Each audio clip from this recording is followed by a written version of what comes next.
All right, we're here. We're here. All right, shalom, shalom, Shabbat shalom. Shabbat shalom. Good to see you. I'm your brother, Brother Dawiyad. Shalom, Brother Elisha. Brother Amiatu. From SOT, Sword of Truth Bible School. All right, we've been around since '92. Our camp founder, Kawakab, out of Guatemala. Much appreciation to SOW, Stream of Wisdom out of Houston, Rochester, New York, and Virginia. Of course, all other camps we associate and connect with. Much love and appreciation to y'all also. All right? It's, we got classes on classes on classes. And, the theme of our classes are pretty much, they're usually internal concepts. Because this is for the ordering of households, ordering of brotherhoods, and also for, important knowledge for us to maintain spiritual connection to the Father. All right? So that's the angle we go. So much appreciation to y'all, all people that are brand new. Thanks for showing up. People in the chat. I know we have people in the chat all the time coming through. Much love and appreciation to y'all. I guess they'll get here 5 minutes early. But we're going to get this class going. Get this class started, all right? This class is titled, What's Wrong with Herod? This class is titled, What's Wrong with Herod? And it's a very important topic. Shalom out. Okay, Khan, we'll pray for you too, Russell, brother. And I heard you. Will told me you're doing better. You were doing better with the mucus situation. So I'll ask him and figure out what's going on with the rest of the situation scenario. I know that what's that? Mullen. Mullen is good in a tea form to pull out mucus out the lung. Mullen's important. You know what I'm saying, but get this class going. Mullen and also boiling red onion and mullen together. Those are good for pulling out mucus out the body in general. But anyways, we're going to our topic. The class is called What's Wrong with Herod? We're going to go into it. All right, this is an important topic because we have to get a chance to psychoanalyze the characters in the Bible, because all the characters in the Bible were written about for a purpose and for a reason. Real fast, let's go to Romans 15 and 4. Romans 15, chapter 15 and verse 4. Romans chapter 15, verse 4. So we'll go to Romans chapter 15 and verse 4. Remember, the Bible is a book of history. It's a book of our history. And most importantly, it's for us to understand the past so we can understand the present and deal with the present. Let's read. Romans chapter 15, verse 4. For whatsoever things were written aforetime were written for our learning. The things that are written in the past or written back in the day, they were documented and recorded for our learning today. Right now it's 2024. We're getting close to the end, of course. But we have the internet in our pocket. We have libraries. We have Bibles in all languages. ESV, KJV, Septuagint. You got a whole cornucopia of Bibles out there that you can read and get some real understanding about life and about how to deal with people. Our conduct should, if we're Israelites, our conduct should reflect that we have the information or the oracles of God. Our conduct should show that we have the information or oracles of God. I'm not going to hold it up. Let's go to the topic. Let's go to book 15, verse 1, which is page 397 in Josephus, all right? I'm going mainly Josephus today because this is a history topic, all right?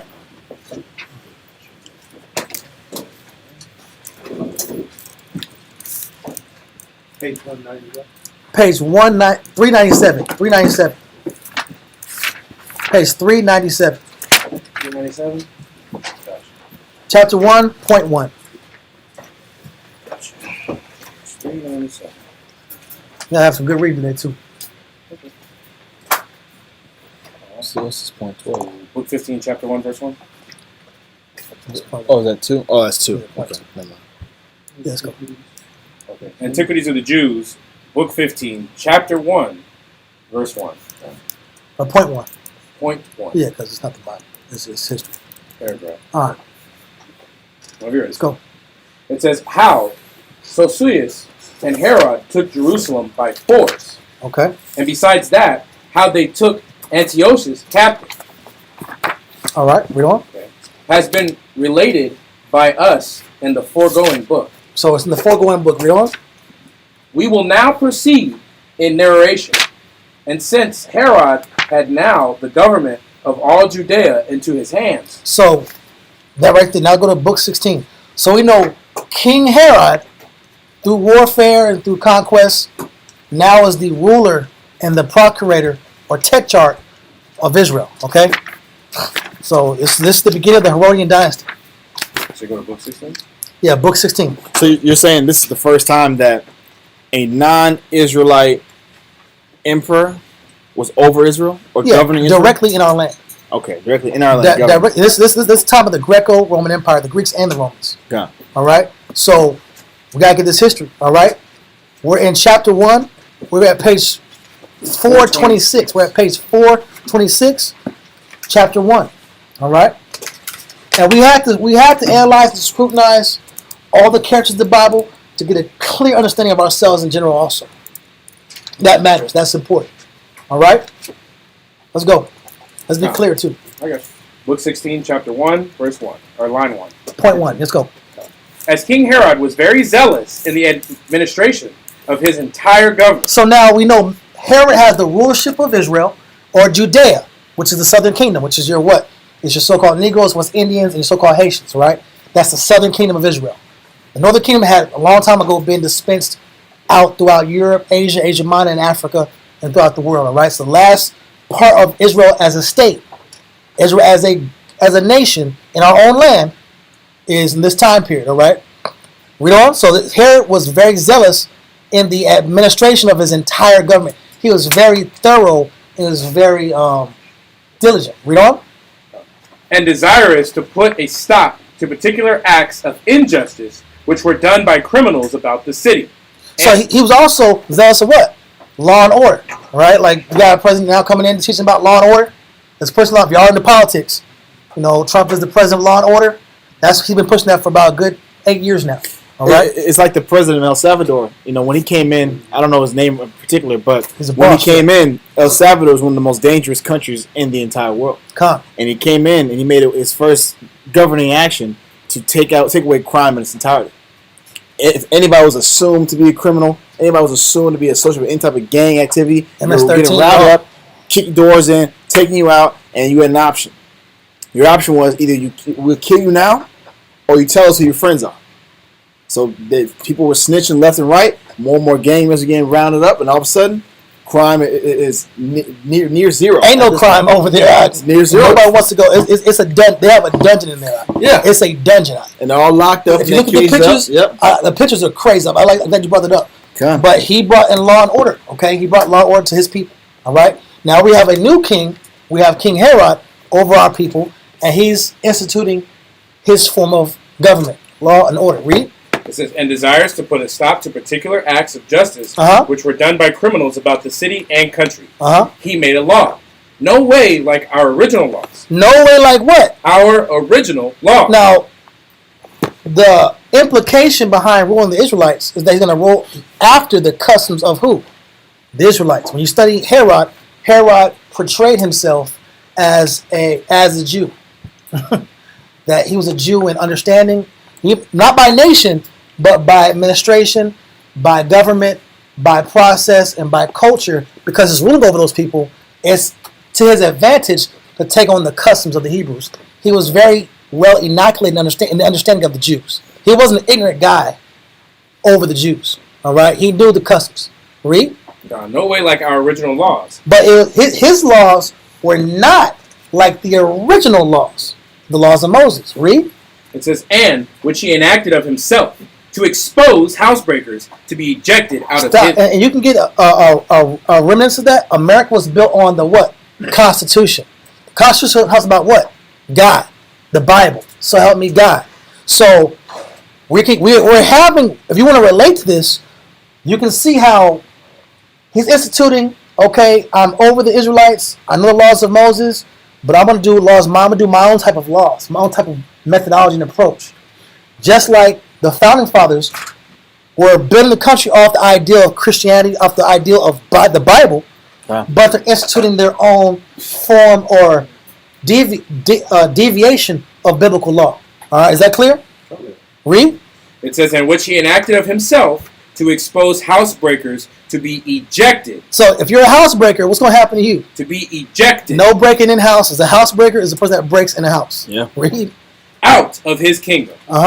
Which punishment was not only grievous to be borne by the offenders, but contained in it a dissolution of the customs of our forefathers. So he had a grievous. Man, listen. He punished law. If you commit a sin, or you commit a law, or you break a law, you're gonna get punished. But his way of dealing with people was just extreme. It didn't match even the laws that we had as Hebrews. All right, now he's over Hebrews, so the law should be of the same custom. You know, because the custom that he was dissoluting was the idea or the chance of rehabilitation. Second because chances. if you broke a law that wasn't worthy of death, what was going to happen to you? Does anybody know what law that was?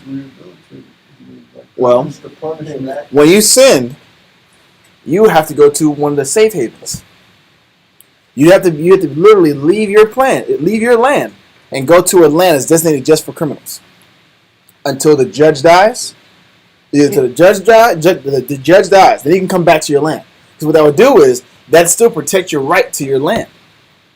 If you get exiled, your land's gone. It's no longer your family names anymore. Now we're messing with even how the Most High plotted everyone's portion. So there's no chance of reacclimating, and you lose your land rights. Those are one of the two major offenses that was happening if you're kicking everybody out of the land off for a crime of housebreaking. Not saying that's not a heavy crime. That's a heavy crime, but his approach to it wasn't biblical. Exactly. And we're just examining the character of Herod. Read.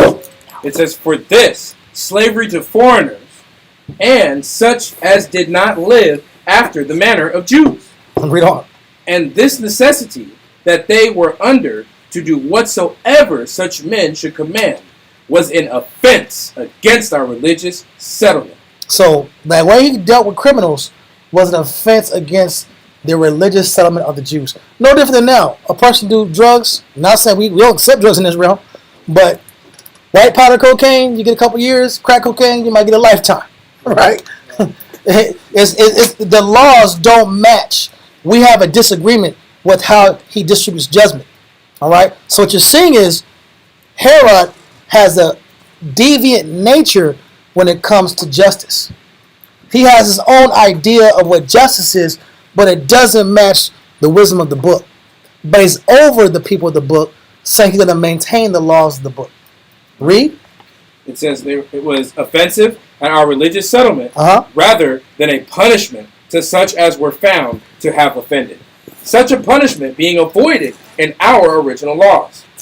For those laws ordain that the thief shall restore fourfold. So when you steal something, okay, cool, I caught you, now you're going to be giving fourfold back what you took. Right. That's biblical law. Read. It says, and that if he have not such, he shall be sold indeed. Read on. But not to foreigners. But not to what? But not to foreigners. Not to foreigners, bro. You get sold to your own people, meaning that you have to be an employee of your own people. You have to serve these people. You stole from them, now you got to restore it, and you got to work it off your debt. That's fair. In his kingdom, you go to slavery. Yeah. So if you get a traffic ticket, you go to slavery. If you steal something, you go to slavery. If you break a law, you go to slavery. If you fail and make a mistake, you're going to slavery. That's his push or his concept of law. So what are we learning about this? We're learning that Herod had a disconnection with judgment. Now, who else in the Bible that was an authority? Yes, sir. Well, you're right. you're starting to see something. You're starting to see something. Well, there's a whole bunch in here. All right. So read on. He like, I hope you do something wrong. It's gonna hook me up. Read. Right.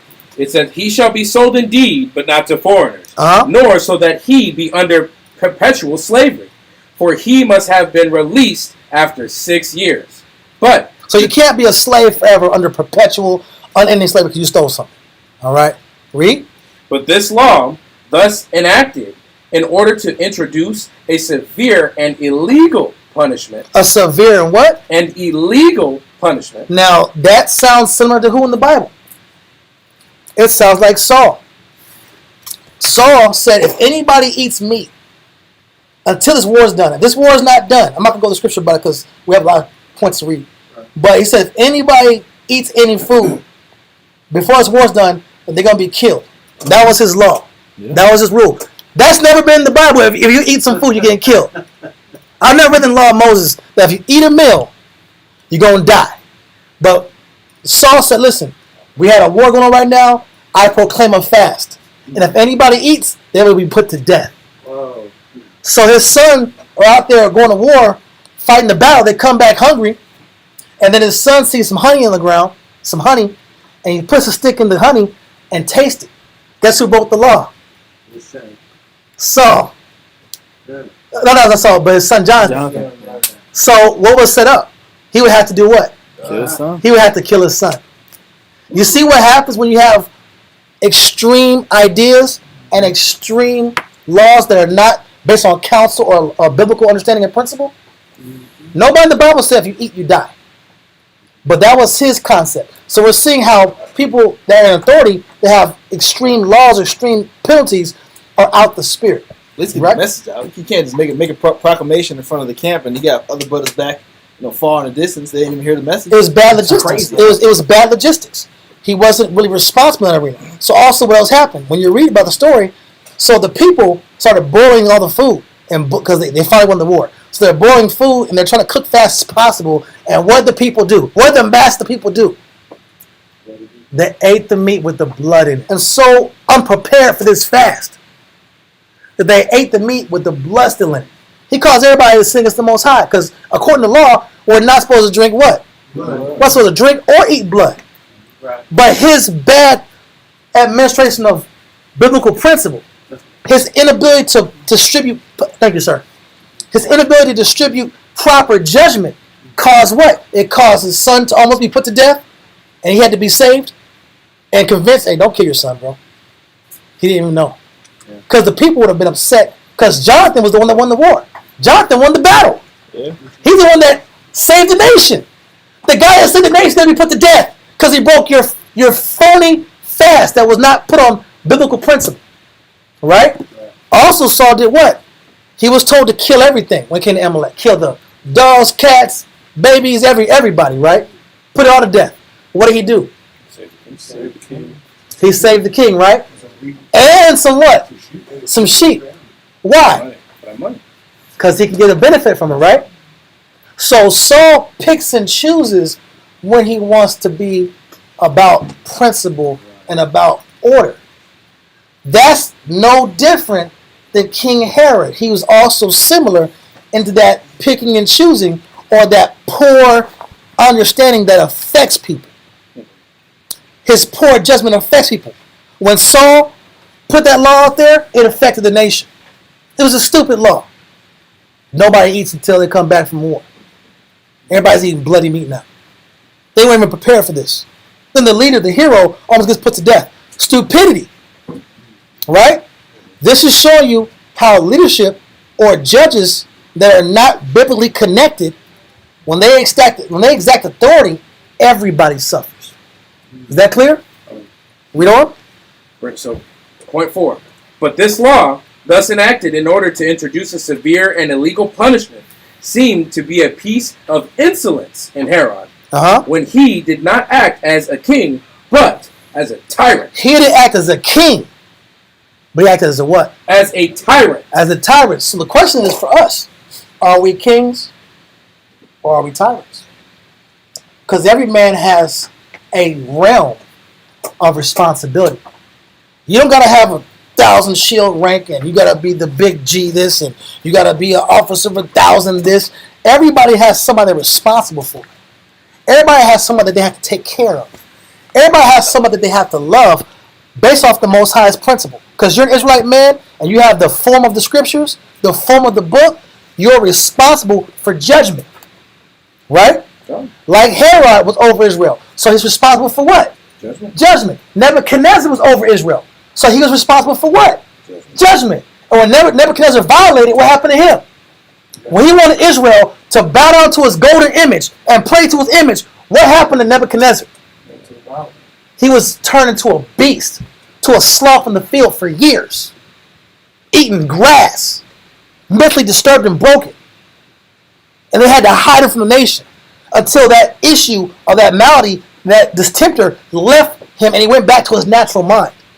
So what is the scripture showing? The scriptures are showing that the person in the seat of authority has to make sure they distribute fair judgment, fair laws, and fair policies, or people suffer. Is that clear? Read on. It says, and thus, contemptuously, and without any regard to his subjects, did he venture to introduce such in punishment. So he didn't care about how you felt. He didn't care about how it affected you. That don't matter, bro. This is my opinion. I'm an authority. This is what you're going to do. Even if you're suffering, it's not based off the scriptures. Even though I say I'm about the scriptures, because I'm the procurator of Israel, I'm going to go ahead and push my laws. Just like, quote unquote, the white man in authority pulls the Bible out, tell the truth, the whole truth, nothing but the truth, so help me God. Then he pulls out his what? Constitution. He pulls out his laws, his penal codes, his ideals that are against the scriptures anyway. Not all of them, but a lot of them. Read on. Point 5. It says, now, this penalty thus brought into practice was like Herod's other actions, and became a part of his accusation, and an occasion of the hatred he lay under. Keep reading. Point 6. It says, now, at this time, it was that he sailed to Italy, as very desirous to meet with Caesar, and to see his sons who lived at Rome. So, guess what happened? So, listen, he pushed the laws out. He's taking care of his business. He's the Don. He's the king. I'm going to Italy, man. I'm going to get this shit. I'm going to go to Italy and visit my friend Caesar. Who is Caesar? Caesar's the OG. He's the king of Rome. All right? Read on. And Caesar was not only very obliging to him in other respects, but delivered him sons again. His sons. Slakia, delivered him his sons again. This is a key point. He delivered his sons back to him. So what happened in the background? In the background, Herod sent his sons to get educated in Rome. Just like people these days send their kids abroad to go study abroad, right? You send your kids to different colleges, different schools, you send them to different countries to get an education to learn, to be well-rounded, right? Read on. It says, that he might take them home with him, as having already completed themselves in the science. So they completed themselves in the sciences. They went to school, a whole bunch of learning. They're coming back home. You would think it's good times, man. Come home to dad. We're finna have a good time. The family's back together. Read. But as soon as the young men were come from Italy, the multitude were very desirous to see them. But as soon as they got to the city, the multitude was what? Very desirous to see them. Now it's 2024. We have social media, right? And everybody worships these figures. They worship influences. Do they have social media and phones in ancient Rome? Do they have it in the Greco-Roman Empire times? So they don't see thousands of celebrities. So who are the celebrities of that time period? The sons of the king. Anybody associated with the king, the courts, and the kingdom. Or any war hero. Royal family, so to speak. There you go. Royal families. Who else? Heirs, etc. Royal families? Royal family. That's it. Pretty much the royal family. I'm just, this is open forum. Yeah. So we got royal families. What else? War heroes. War heroes. Who else? Politicians, warriors. Politicians, warriors. Okay, cool. So they're coming home, and everybody gets to see that his sons are back home, right? Everybody's celebrating. Everybody's in the streets throwing rose petals. His sons are back. Everybody, it's something to celebrate, right? Read. It said the multitude were very desirous to see them, and they became conspicuous among all them. Or them all, Slakia. It says, as adorned with great blessing of fortune, and having the countenances of persons of royal dignity. So they have the countenances. I mean, remember, in ancient times you have a class system. All right? Ancient times was about class system. You had royal figures, and you had what? Regular figures. Regular people, commoners, right? Mm-hmm. And then you have people that were below commoners, which were slaves, right? Read on. 28. It says, so they soon appeared to be the objects of envy to Salem. But they became what? The objects of envy to Salem. They became the objects of envy to Salem. Who's Salem? The king's sister. The king's sister. So the king's sister, I know it's going slow, but it's important. The king's sister is in royalty. She's an adult. She's auntie. But she's jealous of her nephews. Here her nephews come back from education and sciences, learning. They've achieved, they've graduated. They're becoming men. They're growing, and they're about to get wives. They did their job, they did their work. They studied abroad. They're going to come home with the family. And they come home, and their aunt is jealous of how they were received by the people. Read on. And to such as had raised calumnies or calumnies. Let's look at, what does the word calumny mean? Calumnies. Calumny. Slander. False accusation of a crime or offense. So, as soon as they came home, and they came in glory, their aunties started doing what? Slander. Slandering them. What else? False accusation of a crime or offense. Saying they committed crimes and offenses on the sneak, giving false accusations. Everybody can relate to being play-headed, quote unquote, right? Can you all like being play-headed? Play-headed from the sidelines? Right? Read. It says, against Merimee, for they were suspicious that when these came to the government, they should be punished for the wickedness they had been guilty of against their mother. So she's saying, listen, they're operating against their mother. Read on. Keep reading. It says, so they made this very fear of theirs a motive to raise calumnies against them also. So she's putting a whole bunch of suspicions amongst the people, amongst the royal court. Read on. They gave it out that they were not pleased with their father's company. And what she else say? What else did she say? They gave it out that they were not pleased with their father's company. What does that mean? I left Rome and I got beef with my pops. And you know, everybody has that homeboy that wanted to fight his dad, right? Everybody have that friend like that? I had that homeboy, bro. I went to his house one time and they went in the backyard and they started pushing each other out. And he started cussing his dad out and started throwing hands on his father out. And they was wrestling in the backyard. It's my homie. I'm like, bro, what is this? What is this? He called his dad an N-word, pushed his dad back and forth in the house. Mom was like, y'all do that in the backyard like it's normal. Y'all do that in the backyard. They went in the backyard and started wrestling and fighting. It was intense. It wasn't like a play fight or like wrestling. It was real beef. And the dad had to roll up on his son, but his son was like 16, 17. Strong, bro. He's in his raw. You know, dad would have to slam him. You know, I just left, man. I didn't watch the rest of the story. It was embarrassing to me. I was embarrassed. I only heard about it. I seen it. That's the homeboy in junior high. Like, hey man, what happened? He's like, oh, I just scrapped with my dad. I'm like it was nothing. Like this is the homie, and you scrapped with your pops. Some of them got a pops. Gee, I'm about to holler at you, right? But in this scenario, what's going on? She's saying that they don't want to be around their father. Read. Because he had put their mother to death. Now, what did Herod do? Chapter before, Herod did what? He killed the mother. Herod killed the mother. Because of the idea of she was cheating, quote unquote. She was doing this, she was doing that. Which he knew wasn't true. But he had a lot of emotional passion with this woman. He was emotionally intemperate. All right? A lot of times when you study the idea of murder, it's connected with passionate, intemperate ability or inability to control emotion and feelings. But the story we'll go into it later on.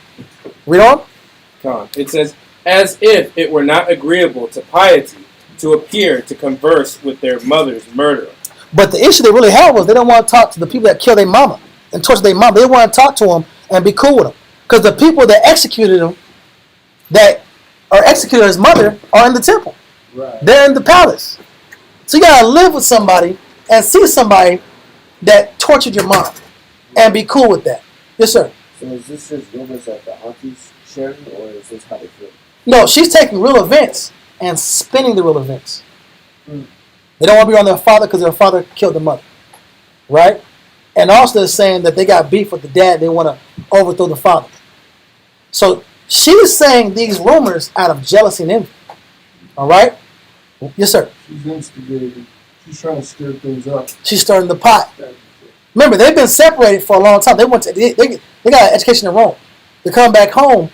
but there's still bad blood in the temple based upon the murder of their mother.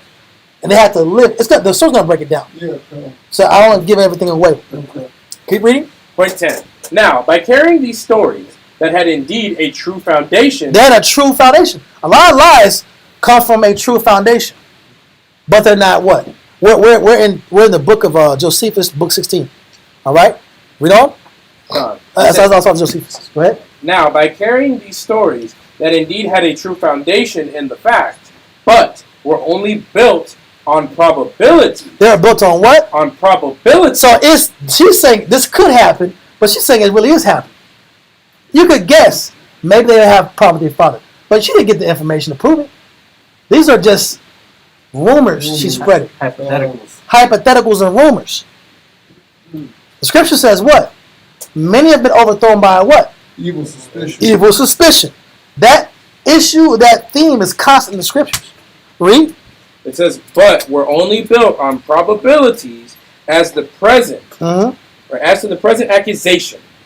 They were able to do them mischief, and to make Herod take away that kindness from his sons, which he had before born to them. So he did have kindness for his sons, but when the dad, Herod, the King Herod, started hearing these crazy rumors about his sons, they got beef with me, they want the throne, they're pissed, they might even try to poison him. These are the rumors in his court. This is what he's hearing. But he had the spirit of kindness on him previously. This is the beginning. Read. For they did not say these things to him openly, but scattered abroad such words among the rest of the multitude.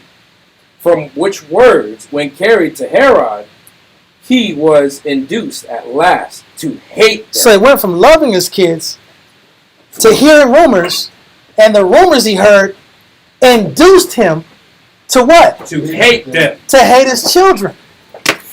He went from loving his children 1 minute to hearing a rumor and not proving it. Hearing rumors and not proving the rumor. Hearing the reports, not proving the reports. And now he's where? He's like, man, you know what? I hate these boys now. I hate these kids.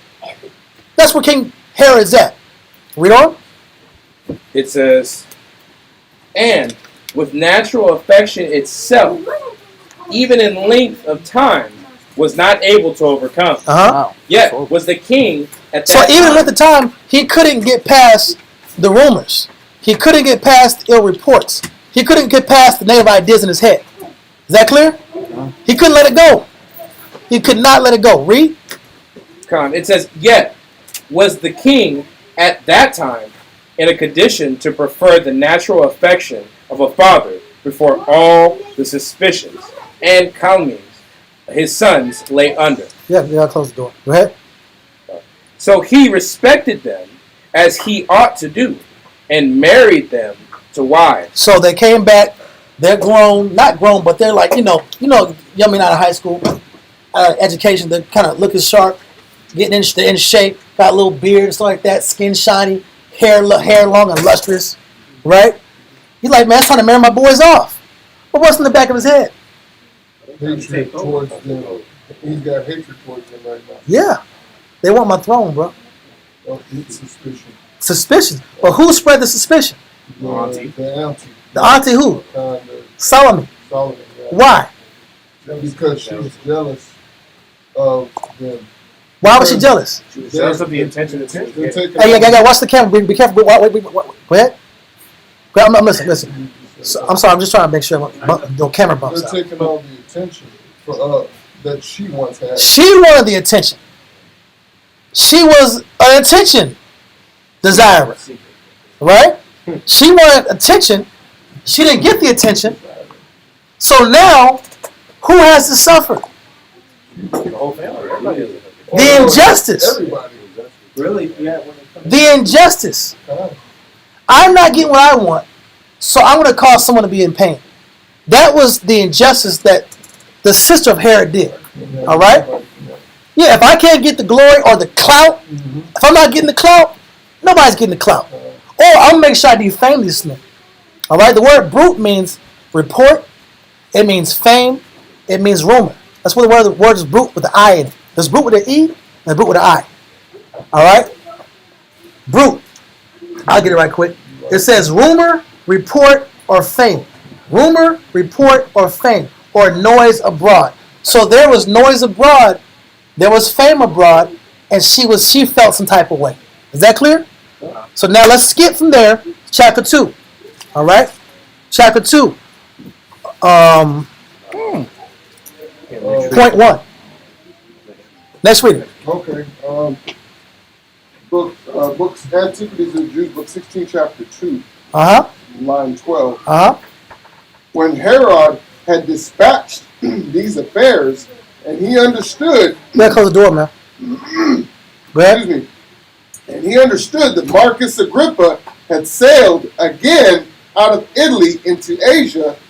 He made haste to him and besought him to come to him in his kingdom, and to partake of what he might justly expect from one that had been his guest and was his friend. His request he greatly pressed.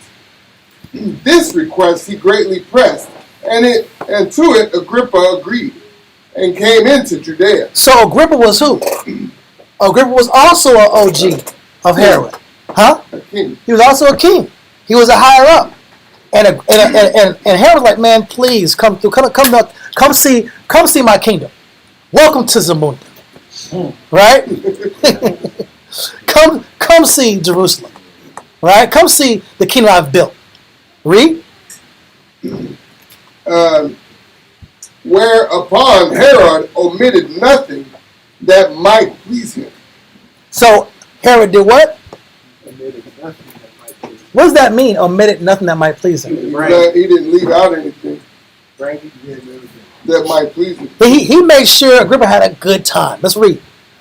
God, he entertained him in his new built city. So his city is state of the art. It's not just like dusty like we see like Israel. And we look at all it's all dusty and it looks whack and stuff like that. Even in the movie, it looks whack. But at this time, it was state of the art. Everything was brand new. White stone, pillars erect, everything beautiful, everything fresh. Gardens, subjects, servants, warriors. Read. And showed him the edifices he had built, and provided all sorts of the best and most costly dainties for him and his friends. Read on. And that at Sebasti and Caesarea, about that port that he had built, and at the fortresses which he had erected at great expenses. So he built fortresses. He had ports built up, costly dainties, a bunch of gifts, and edifices that he built.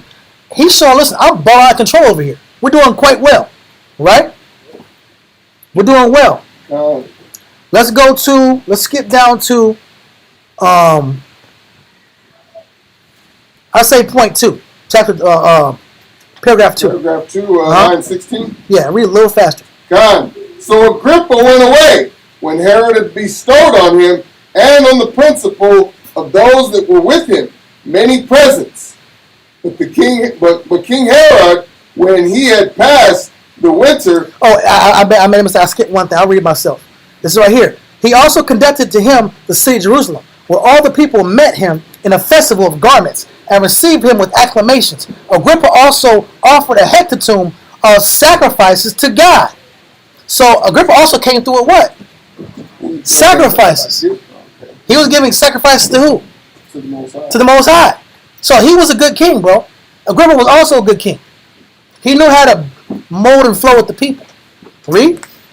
Oh, so it's also a hecatomb of sacrifice to God and feast the people without omitting any of the greatest dainties that could be gotten.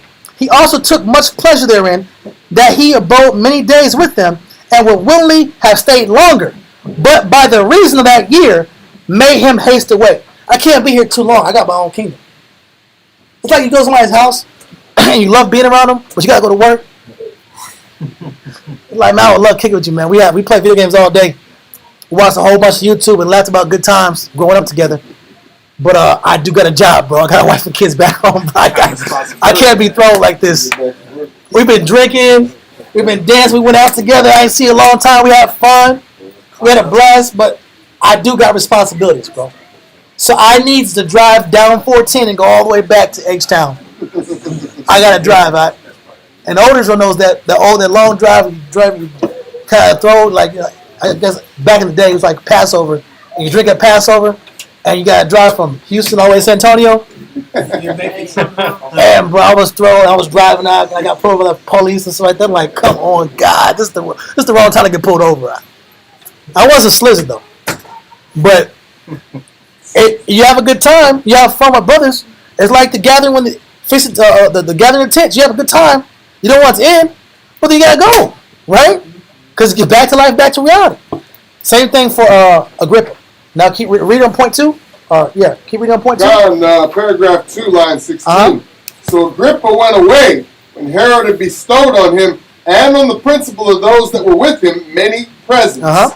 But King Herod, when he had passed the winter in his own dominions, made haste to get him again in the spring, when he knew he designed to go to a campaign at the Bosphorus. So when he had sailed by the roads and by coast, he touched at Lesbos, as thinking he should have overtaken Agrippa there. So he said, man, maybe Agrippa's going to go to Lesbos. Let me catch him at Lesbos. I'm going to try to still kind of catch up with him. But he couldn't. Right? Read on. But he was taken short here by a north wind. By a north what? By a north wind. Read on. Which hindered his ship from going to the shore. So he continued many days at Chios, and there he kindly treated a great many that came to him, and obliged them by giving them royal gifts. When he saw that the portico of the city was fallen down, which, as it was overthrown in the Mithridatic War, and was a very large and fine building, so was it not so easy to rebuild that as it was the rest. Point line 19. Yet did he furnish a sum not only large enough for that purpose, but what was more than sufficient to finish the building, and ordered them not to overthrow that portico. Overlook, that portico, but to rebuild it quickly, that so the city might recover its proper ornament. So what happened here? He went to a person's whole different city. Not his city, not his jurisdiction. He went to another person's jurisdiction. So they had broken down temples, they had broken down walls, they had a war. And what did he do? Out of the kindness of his heart. What did he do? He restored it. He did restore it.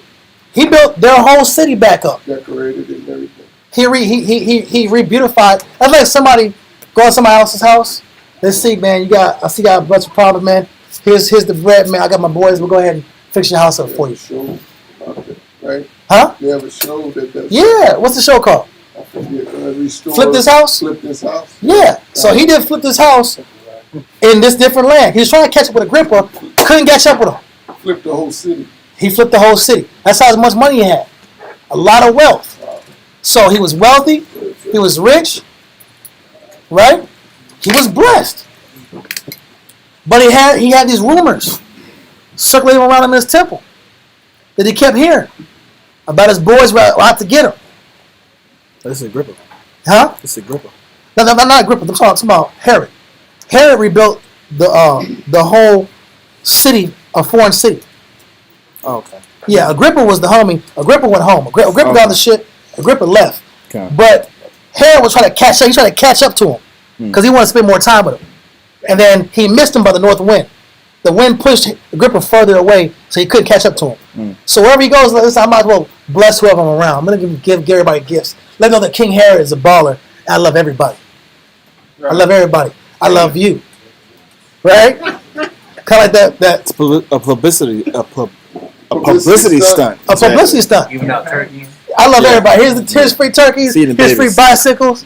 Here's some money. I throw a whole bunch of 5s and 20s on everybody. Everybody's blessed, right?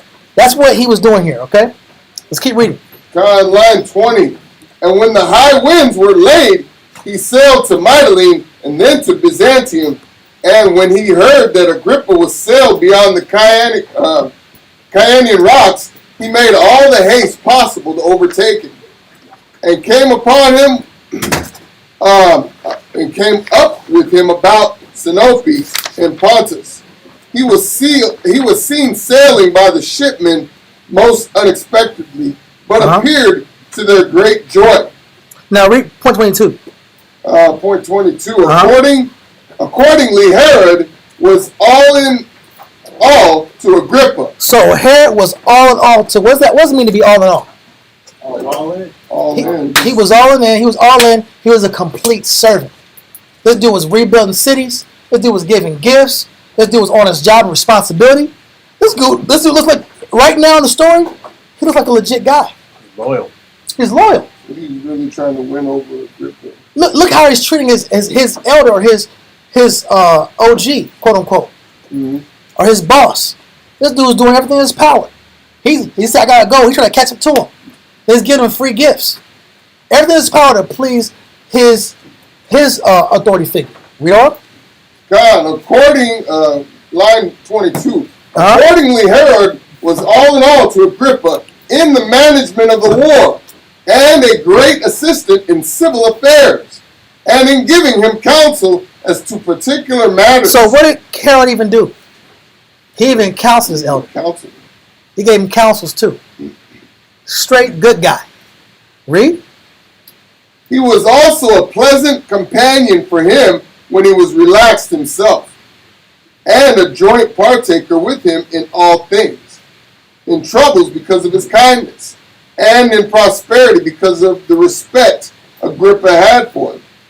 So this dude was a great. Who wants to want to work with somebody like this, bro? The man who's making sure you're straight, making sure your job's easy as possible. He's doing double the work to make sure that you can go ahead and upgrade and go to the next step of responsibility. That's what we do in Israel, right? Our goal is to make sure the man that, if I work on the trucks, the man's working the trucks, I'll make sure that I'll make his job easy. That's the mentality, right? If we're at the cart, back in the day, I've been in the cart in about a couple years, right? But my job is to make sure that the man's job, he can get out. I make my sales, I make extra so he can just get up and go take care of his business. Yes, sir. The mall, and a long story short, for the malls, it was you had an opener and a closer. The opener's job was to make sure, let me get to an appropriate total, or make it easier for the closer to have an easier time to close. And then once the closer got there, let me make sure that I do what I can to make sure that the other brothers have the time. Make sure everybody's straight. Or like if you get home to your rib, just making sure the house is smooth, everything's clean, everything's in order, food's already made. Listen, now we can spend some time together, or we can relax, or we can just let you decompress. It's the spirit of servitude. He is a perfect servant when it comes to his Agrippa, or even Caesar, as you're gonna see. So we're examining the character of Herod. But what's the class called? What's wrong with Herod? We're getting the beginning, the build up, the build up. We're seeing the good aspects of Herod. He's very responsible. He's very good when it comes to construction and maintaining the affairs of the nation. But what was his character flaw? What was the early character flaw you saw? An extremist. An extremist when it came to what? When it came to the laws, the judgment laws. Punishments. Yeah, punishments. He gave illegal punishment. He's good with construction. He's good with rebuilding temples. He's good with hospitality. But he's good with friendship. But he's not very skillful when it comes to, he hears reports and suspicions and bad rumors. He hears things and it gets him going crazy. He's gullible. He's simple. He's playable. Right? He's easily manipulated. Right? That's the weaknesses. Yes, sir. He doesn't want to. Huh? He doesn't want to be manipulated. Well, he doesn't want to be. But he's in the position of being manipulated. He can't have that. Exactly. So, and this is important. Like I said, this is history. It's a history class today. All right, but these things are important to see because these are archetypes of characteristics that we're going to deal with and entertain in life. And everybody has a kingdom. In your kingdom, are you easily manipulated?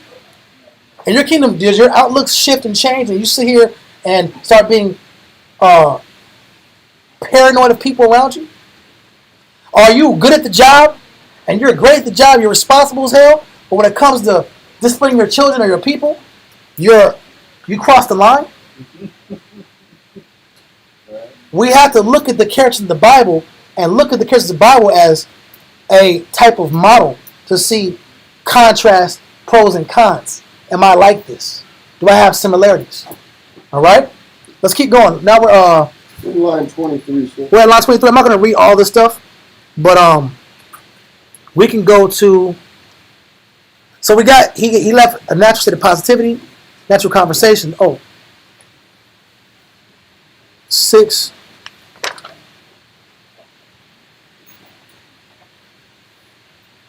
Just keep reading, bro. John, book 16, chapter 2, line 23. Now, as soon as those affairs of Pontus were finished, Okay. for whose sake Agrippa was sent thither, they did not think fit to return by the sea. They did not think fit to return by the sea, Thank you, sir. but passed through Paphlagonia and Cappadocia. They then traveled thence over great Phrygia, and came to Ephesus. Read 25. Read 25. Verse line 25. Agrippa being himself of a good disposition and of a great generosity, and ready to grant all such requests as might be advantageous to the petitioners, provided they were not to the detriment of others. So what kind of man was Agrippa? His boss, his OG. I'll do good as long as it doesn't affect people in a negative way. So he was conscious that whatever he did, let not your good be what? Evil spoken of. If I do something well, I want to make sure I don't have a negative effect on the good I do. All right? So this is a good guy. Read. God. The inclination of the king was of great weight also. And and still excited Agrippa, who was himself ready to do good. For he made a reconciliation between the people of Ilium, at whom he was angry, and paid what money the people of Caius owed Caesar's procurators, and discharged them of their tributes, and helped all others according as their several necessities required. Paragraph 3. But now, go to point 28. Line 28, paragraph 3. And were deprived of the money they used to lay up at Jerusalem, and were forced into the army, and upon such other offices as obliged them to spend their sacred money, from which burdens they always used to be freed by the Romans. So this is talking about the Israelites. At this point in time, Herod and Agrippa were in the same city, and the Jews approached them. And what the Jews are complaining about is, you guys are stripping all of our original rights away. Your forces join the army. Just like now, they have this selective service from 18 to 26. Force you to join the army. Your forces to spend money that we normally allowed to save and keep for ourselves and to put up our own lands up. This is unjust. This is unfair. So this is the scene that's going on right now. You keep reading. God, who had still permitted them to live according to their own laws. Line 29. When this clamor was made, the king desired of Agrippa that he would hear their cause and assign Nicholas, one of his friends, to plead for those their privileges. So you're seeing already. You're already seeing that there's a couple issues in the kingdom. Let's go to chapter 3. Yeah. Next read it. Thank you, sir. Thank you, sir. Next week we're going to chapter 3, and we're looking at what we know so far about Herod. Because the class called "What's Wrong with Herod?" What do we know so far? Herod's trying to be like Agrippa. There you go. He's like he was there, right? He's trying to be like Agrippa. But the thing about it is, Herod is not used to doing that. But he's doing it to be like him. And then, when he gets anything that's negative under his rulership, he's really stern on it because he's not used to giving like that. And he don't want to look like a chump. There you go. He's like he was there, bro. Let's go to chapter 3, point 1. All right? Page 430, chapter 3, paragraph 1. Let's go. Shalom, shalom. But now the affairs in Herod's family were in more and more disorder. But this is what's going on. Contrast. Everything in the kingdom is beautiful. Buildings. He rebuilt the temple of Mithridates. After the Mithridatic War, he rebuilt their temples and their edifices and their towers. He beautified the city of Jerusalem, right? With great wealth. He gave gifts. He pleased his boss. He made his boss' life easy. He even went to try to spend more time with his boss and get more connected. Everything on the outside looks beautiful, right? But now we're going to examine what? The inside. The inside, the court, the interior, the home of Herod. How are we judged? According to Scripture, what was wrong with the Pharisees? They're whited sepulchres. Their sepulchres are what? They're whited sepulchres. What makes a Pharisee? Why did Christ point out that they had a whited sepulchre? Because the inside was great. The outside was what? Pristine. Was beautiful. Beautiful, right? A white sepulchre is a very beautiful tomb area. It's beautiful. But what's inside that tomb area? Bones. Dead men's what? Bones. So what's it showing? The outside versus what? The inside. The inside. What did Christ say in the scriptures about the cup? The outside of the cup. It said you do clean the what? Clean the outside, but inside is filthy. But inside's what? So what does Christ always emphasize? The inward man. The inward man has to match what? The outward. The outward man. All right? The Most High always uses that as a point of judgment. Does the outward man match the inward man? This is for all men. All right? Let's read. So now we saw how well of a responsible guy he was. Now we're examining the interior of Herod. Let's go. Paragraph 1. Uh-huh. But now the affairs in Herod's family were in more and more disorder, and became more severe upon him by the hatred of Salome to the young men. So what happened to his affairs? It became more and more disorder. His affairs became more and more what? Disordered. The connection, if we can relate, can you relate to the relationships in your life being more and more hard to deal with? More and more complicated? More and more disconnection? You say something and then people take what you say like you're a demon? Because there's poor communication. There's very poor communication that's nurtured. Can you relate to affairs being disordered? You might be the boss at your job. You might be a star at your job. You might have the best outfit on. You might have a good-looking car. You might have your financial affairs structured and you're making 2% profit per month. You might have multiple currencies. You might have multiple degrees. You might have education. You might have strict credibility. You might have the women. You might have multiple women. But that's the external. Now, it's all good on the outside because that's what people see. But then people also examine what? The inside. The inside. All right? The inside of that cup. Let's keep going. But now the affairs in Herod's family were in more and more disorder. Why? Read. And became more severe upon him by the hatred of Salome to the young men. The hating auntie. The auntie was a hater. Here she goes again. Read. By the hatred of Salome to the young men, Alexander and Aristobulus, which descended, as it were, by inheritance from their mother Mariamne. And as she had fully succeeded against their mother, so she proceeded to that degree of madness and insolence as to endeavor that none of her posterity might be left alive. So she was trying to make sure that her sister, not her sister, but her nephews were put to death. Doesn't it happen? How many black men die in the streets behind rumors with women? If you want to bring it to modern times, I go on YouTube. I got a whole section on YouTube I look at. People getting backdoored out. I just can't stop watching it, bro. I don't know why. It's like, I just can't stop watching it, bro. He's in the car with this female. She's real beautiful. And she gets out the car. And another car pulls up. They split the car up. And then she gets back in the car. And the dude's like this.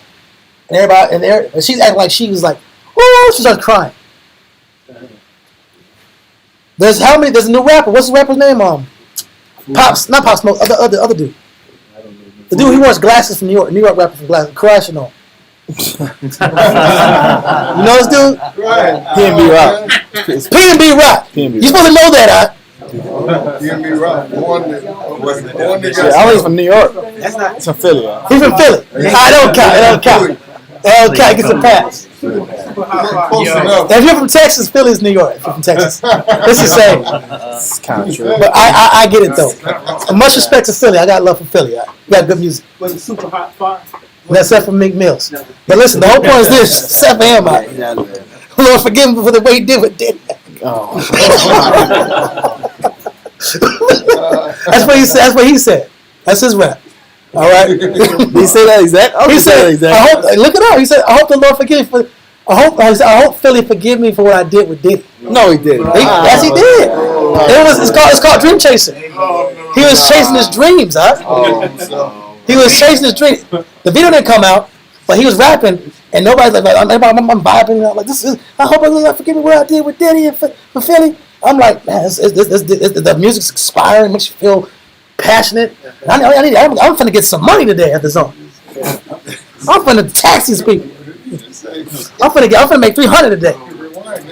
Yeah, but you know what he was doing? He was doing some things he shouldn't have done with Diddy. Right? And he felt like he had to express it. But he had to get off his chest. That's a whole other story. That's another story. Yeah. We don't hear it right now. It's my fault. This is on me. Keep reading. And as she had fully succeeded against their mother, so she proceeded to that degree of madness and insolence, as to endeavor that none of her posterity might be left alive, who might have it in their power to revenge her death. The young men had also somewhat of a bold and uneasy disposition towards their father. But the young men had a bold and uneasy disposition to their father. They had a weird relationship. Read. Occasioned by the remembrance of what their mother had unjustly suffered. How easy is it to kick it with your dad, but your dad told the goons to take mom out? How is that easy to? How is that? We're just gonna ignore that and just eat food. We're gonna eat pheasant.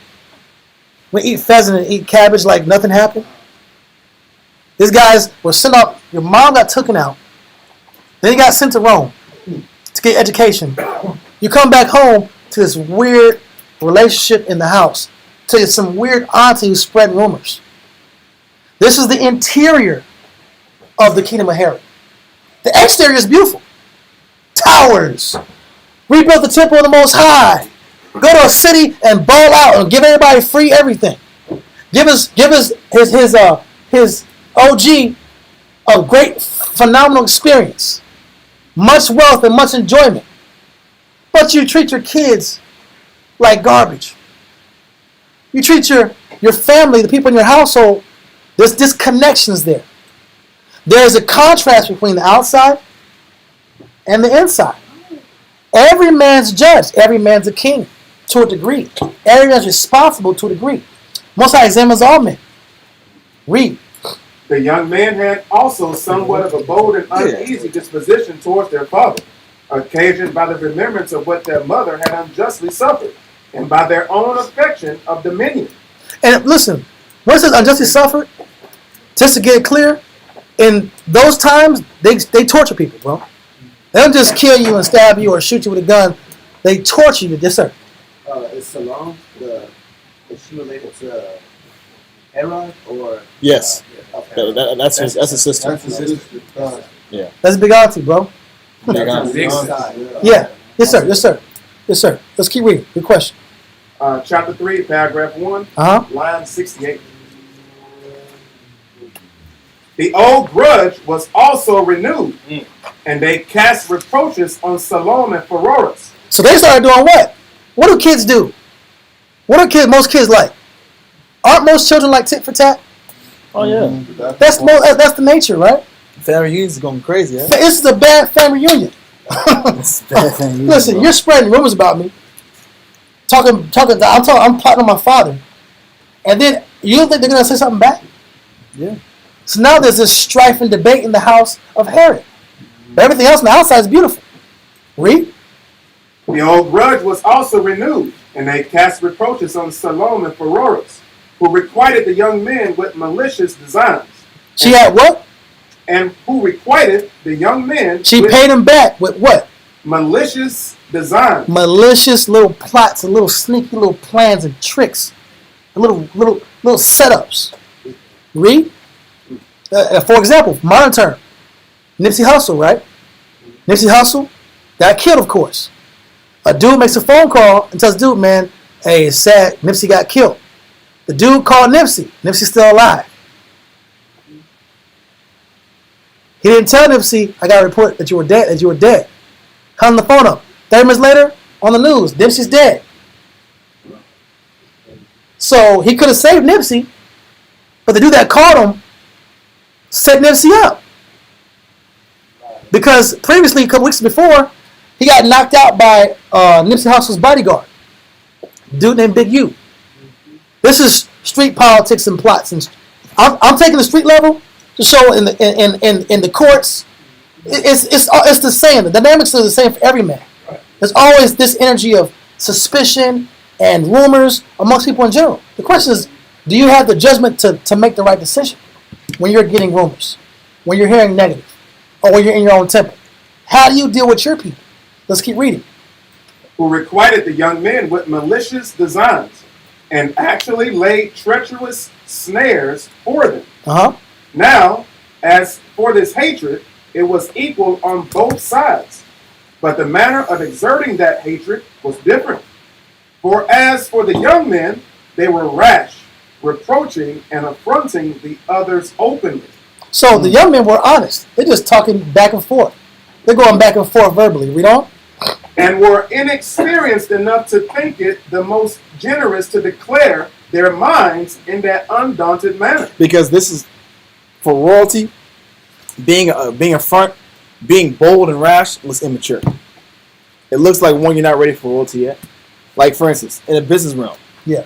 You can't be the super boisterous, super loud, super, rash type personality. That can't be you. If you're going to be in a high level conversation. Yeah, you have to be very crisp, very tact, very smooth. If you're gonna do an aggression, if you're gonna be aggressive, it has to be a microaggression. It has to be one of those subtle, sly, backdoor way of getting at someone. I don't know if y'all get what I'm saying. It's passive aggressive, but it's discreet. There you go. But that's how it's always been. That shows a level. It's tact. It shows a level of maturity. Versus the younger people are always gonna be loud. Always gonna say with every little thoughts on their mind.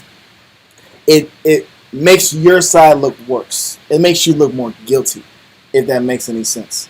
The person that is subtle, the person that doesn't seem the most abrasive, that normally will be the side where the people take, versus the one who's super loud, super boisterous. And just on politics terms, this is why people, the young people, or people in general, are swaying towards Kamala Harris and her style or her way of going at Trump. Because Trump be the guy who, they say, directly was on his mind. He'll try to embarrass her. He'll embarrass Tim Walz. He'll embarrass the Democratic Party openly. Versus Kamala Harris will be smoother. She's tact. The way she words certain things. She doesn't look like she's directly attacking. Exactly. She looks like the good guy. She's a good guy. And that good guy perception gets a lot of people to swear on their side. Yeah. Because she looks like she has more control of herself. Exactly. It gives the false sense you have more control of yourself, you're more mature, you can make more rash decisions, you're clear-headed. And according to Scripture, the serpent was more subtle than any beast of the field. The serpent was more subtle. Sly. These little boys are just they're rash. They're being lied on. Who wouldn't just blow up? Yeah. But she's like a serpent. She's looking innocent. She's thinking long term. She's trying to kill. She's trying to get him killed, like their mama. Yeah. This is going on in Harris' house. Harris on top of everything. Every building is taken care of. All the doors work.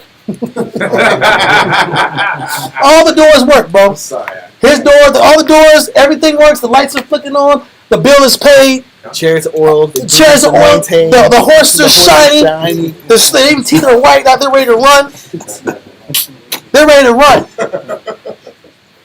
The Warriors' armor's glowing. They got glowing armor. Everybody's chiseled and cut. The food's delicious. This is delicious food, Herod. This is delicious. That's how they talk. Splendid. This is delicious. But in his house is like it's dilapidating, bro. There's plots of murder and there's suspicion. There's setups inside your house, and you have suspicions of your own blood. Your eyes are looking at the Mithridatic wars. you're the Mithridatic wars out there, and it's gonna take a long time to rebuild that city. But you're not looking at how you're rebuilding your house, and your house is collapsing, but your temple it looks good on the outside. Read. For as for the young men, they were rash, reproaching and affronting the others openly, and were inexperienced enough to think it the most generous to declare their minds in that undaunted manner. But the others did not take that method, but made use of calumnies after a subtle and a spiteful manner. That's the point. Microaggressions. Microaggressions. That's the worst. Little words, lies, little games, persuasion. Yeah. Read. Still provoking the young men, and imagining that their boldness might in time turn to the offering violence to their father. Because that's the game. That's the game. If they're already loud now, there's a verse. We go with the verse. The filleting of the flesh. Yes. Sarcasm. Yes. Right. Okay, that's the definition. Okay. The sarcasm or the microaggression, what it's doing is it's already making the rash person angry because they're not getting the response that they're giving you. The person who's loud, boisterous, rash, they want the same response. If they're not getting the same response, what's going to happen is they're going to do one or two things. Either now they're going to get violent or it will calm them down. In this case, it didn't calm them down. So if I'm giving you microaggressions, hey, you're being childish right now. You don't know what you're talking about. You're just a little boy. You don't know what's going on. This is big. This is big politics. You just came from school. You don't know nothing. You're being too. Exactly. That's ticking them off even more. That's vexing them even more. Now, I gotta get you. The loud, rash talk ain't doing it for you. I gotta put hands on you. I gotta set you up. Because now you're embarrassed. Because now what she's doing is she's embarrassing them from the court. All that popularity going out the window. They were the popular ones. They were celebrities. Now that they're looking crazy on TV, looking crazy in the streets. Oh, look. MTV. Oh, not MTV. Yeah, they're like Kanye right now. Why is he always tripping? He was good. I miss the old Kanye. I miss that guy. I don't like this guy. This guy's crazy. But that's the point. If I make you look crazy, I now sway the public opinion. So now the conspiracies won't be as out there. If something happens to you, hey, you know what? It was time coming. They're making a lot of enemies. They're making a lot of people didn't like them. Now, if I do take you out, they won't. The people or the king won't come at me. That's the strategy they're playing. But this is first off, I love this point because this is politics even nowadays. This is how it works even nowadays. You want to usurp a kingdom, you want to usurp a government. This is how they play it. I make the other person look bad. I make you like the bad guy. I assassinate your character. It's called character assassination. There's nothing new under the sun. Let's read on that in the scripture, in the history. Line 7. Yeah. For inasmuch as they were not ashamed at the pretended crimes of their mother, nor thought she suffered justly, these supposed that might at length exceed all bounds, and induce them to think they ought to be avenged on their father, though it were by dispatching him with their own hands. So the game is to make them look like that aggression. Yeah. It's like Kendrick. Listen, Drake, I'm not a Drake fan. I'm not a Kendrick fan either. I'm saying I'm a little too old to like these guys. I'm stubborn. I'm stubborn. You know, I'm being a hater. I'm really a hater. I'm really a hater when it comes to new rappers. New rapper hater. Right? I ain't gonna lie. That's your generation, man. I be hating. I like it. I don't like it. I like certain artists. Some like that. I can't, if I want to hang out with them, I don't want to listen to them. That's just hang out with none of them guys. All them guys Diddy Bops. I wouldn't hang out with Drake. I wouldn't hang out with Kendrick. Right? Hang out with none of them guys. Bro. Kendrick has good music. Drake has good bops. They're both good what they're good for, right? But when Drake went at Kendrick, right? And Kendrick said, "Oh, you just in the West Coast?" Drake like, "No, I'm not just in the West Coast." You know how many killers in the West Coast, dog? There's a lot of killers over there. I'm going at you, Kendrick. No, you're just in the West Coast. Yeah. What did he do? Got him banned from California. He got him banned. His house shot up in Canada. Listen, what did he do? He turned it. The scripture says, "Out the mouth come a spark." Yeah. Right? Blowing it. Right? And you blow that spark and do what? You can blow that spark and cause it to fire, or you can what? Spit on it. So these arguments went from just arguments between the aunt and the boys, and now it's being shifted to where? They're mad at me. They're really mad at you. They're mad at you, Harry. Yeah. You're not just in me. You're just in the West Coast. It's like, I'm not just in the West Coast. Like Kamala Harris and Trump. Yeah, it's like Kamala Harris and Trump. Oh, you're against if you don't like me, then you're against all these people. You're against all black people. You're a racist. Yeah. I didn't say all that. I said that you're not black. You're Indian. No, you're a racist. You're against black people and women. You're against black people and women. He never said that. Yeah, but this person's a manipulator and takes words and shifts them. Like that happens in politics, like it happens in music, it's happening in the court of Herod. All right? Read. Line 71.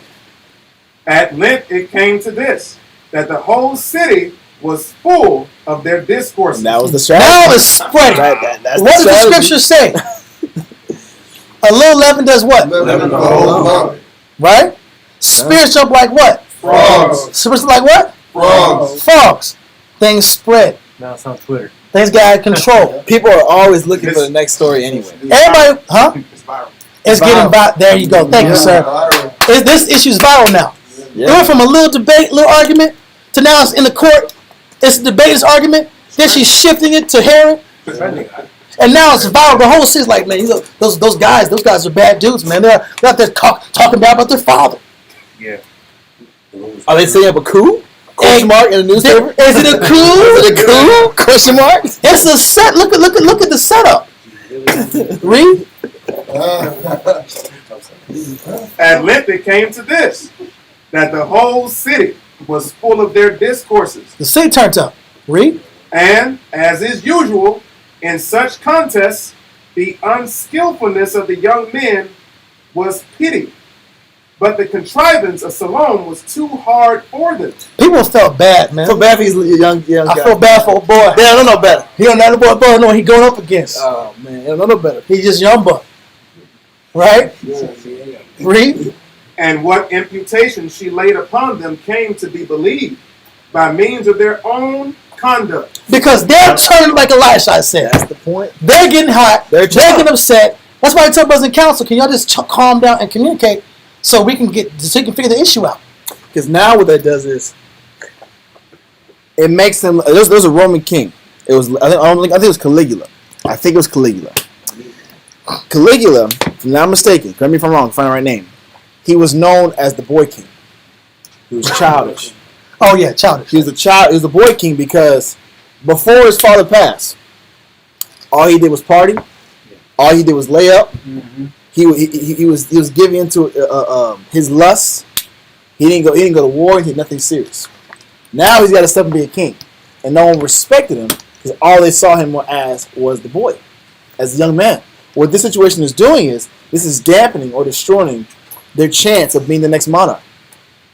If all you do is make rash decisions, if you embarrass yourself in the court, why would anybody have faith in you to make decisions, mature decisions, make rational decisions when it comes to the people? It's making their governmental stance look very weak. And now, in some kingdoms, this happened in different time periods, but in some kingdoms, the monarch will have to look outside of his own immediate family for another heir, because the kid themselves are too mature to take over. And that's her goal. She wants her son to be a king. I didn't know you had a son, but that makes sense. So you're makes sense. You're reading what's going on. Let's keep going. Where are we at right now? Line 72. All right, line 72. Let's go. For they were so deeply affected with the death of their mother that while they said both she and themselves were in a miserable case. Now, how come Herod couldn't read this? How come Herod couldn't see? Okay, they're extreme in emotion because their mother was killed. Yes, sir. Herod didn't want to see it, so he killed the mother. There you go. This guy needs to go on a game show, right?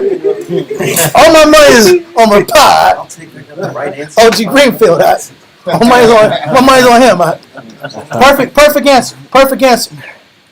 He's callous and disconnected from the feelings of his people in his house. There's a callous nature. And you can tell you never had to face it because the first thing he did after he killed her was send his kids away. There you go. I don't got to face it every day. I don't have to live with my flaws. Send them to camp. Yeah. Send them to Rome to get educated. Boarding school. Send them boarding school. Yeah. Send them to their aunties, their cousin's house. I don't want to deal with my flaws and what I did wrong. Send them away. But now that chicken is coming home to roost. And now it's laying eggs in his house. And it's hatching. And it's hatching the eggs of strife and division. Because he never solved the problem. He expects bygones to be what? Bygones. Don't you hate relationships with people where they just do something wrong, they never talk and say, I'm sorry about it? They never say, I'm sorry, they act like nothing happened? Like, oh, you act like nothing happened here? Nothing happened. Yeah. Oh, how are you? How are you feeling? That was the past. Move on. Moving on. That was so long ago. It was like, that was last week. That was a long time ago. Why are you holding on to the past? That was a week ago. Time heals wounds. Where's your forgiveness? Where's your love? You're off. Right? This is the nature in Herod's house, in Herod's kingdom. Read on. For they were so deeply affected with the death of their mother that while they said both she and themselves were in a miserable case, they vehemently complained of her pitiable end, which indeed was truly such, and said that they were themselves in a pitiable case also, because they were forced to live with those that had been her murderers. And they were forced to live with who? Forced to live with those that had been her murderers. They're forced to live with ops. Yeah, bro. I'm supposed to live with the ops. Or people that hurt me. Read. And to be partakers with them. Mm-hmm. Yeah. And ate bread with them. And act like everything is cool. Smile. You know, that was a long time ago. Get over it. Yes, sir. That kind of resentment festers. There you go. It's only grow, bro. Because they're smiling. Their families are smiling. Yeah. They got their mom and their dad and their kid. Everyone's enjoying it on that side of the table. You got to live with the fact that, man, y'all got my mom. And I can't do anything about it. And you're making me look bad in the courts. So it's like this. Where was Herod's ability as judge to solve the disturbance, solve the division, and counsel his sons and get his house back in order? Where was that at? His mind's on Agrippa. His mind's on looking good. His mind's on, look at the kingdom I have. His mind's on his legacy.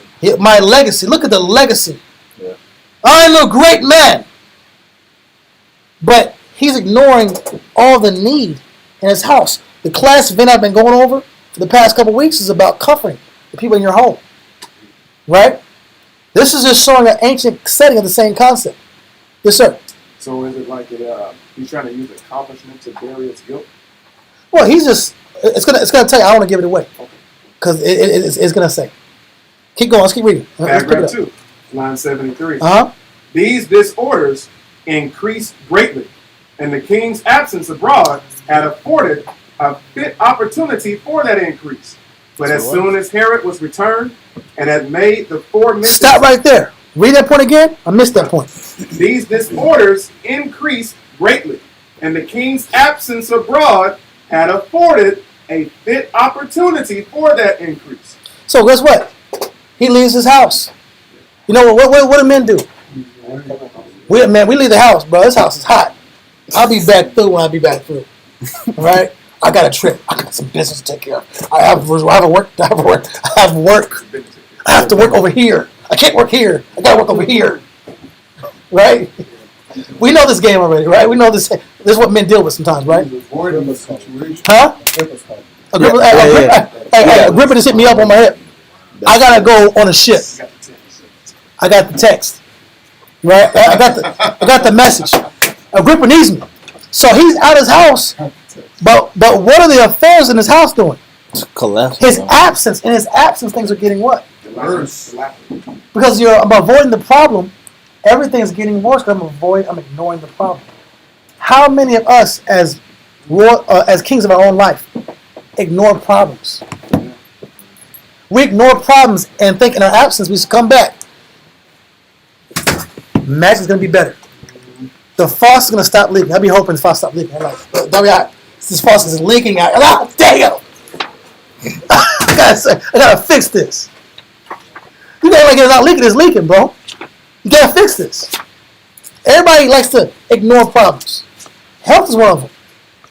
Brothers eat like garbage, and then I'm gonna ignore it and just gonna take my mind off of issues. Like your heart doesn't still hurt when you eat hot wings. Wow. I ate hot wings the other day, like a week ago. I ate a hot wing, and my heart started going, poof. I said, oh no. I said, you know what, bro? I'm not 20 anymore, bro. When I was last age, I was eating every day out. If you give me a tip, I'm going to Hooters. And I'm going to get me a box of red wings out, some fries, and a beer out. I worked hard today, y'all. Where's Delrod at? Delrod here. He's late. Where's he at? I'm getting some food out. I'm out there looking at Cowboys play. I'm getting my little beer on out. Eating some hot wings out. You can't do it now. You're too old now. You're too old to play that game now. You can't ignore your health. It's your relationships. It's your health. Some of us ignore our bank account. I'm famous for this. I'm gonna spend money at the card. Hopefully it goes through. If I go through, I'm gonna say, I think it's my car. I'll be right back. Like, is the money there or not? I'll be right back. You never come back. Hey, can you cash out me? Hook the card up. I'll get you back when you pay it. Listen, you ignore problems, they just grow. This is what hair is doing. Read. Yeah.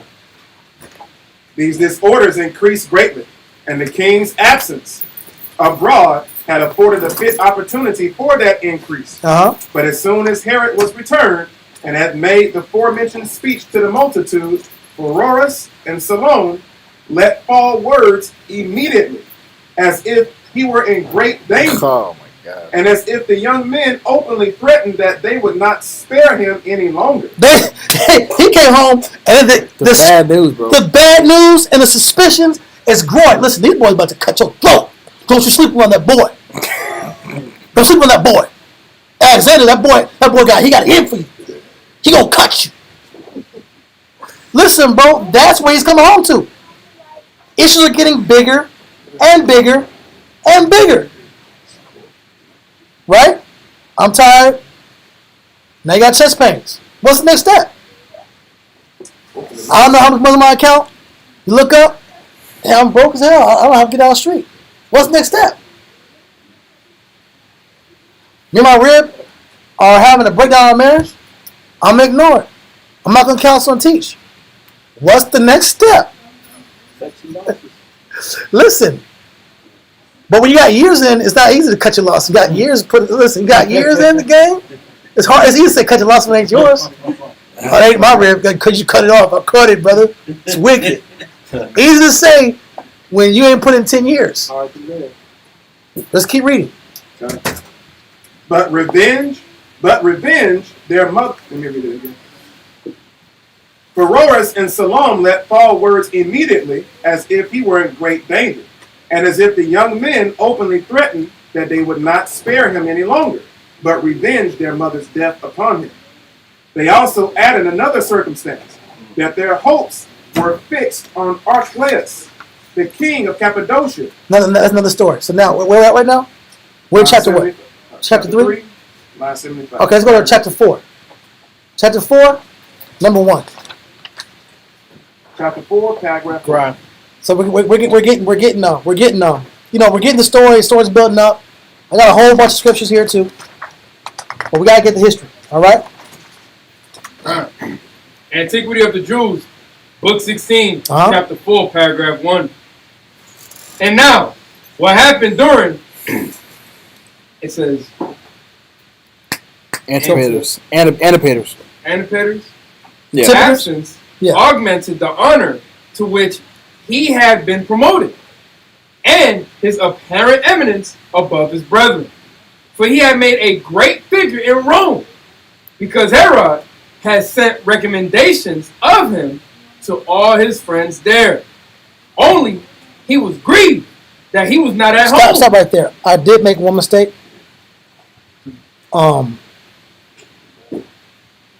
I did make a mistake. 1 second.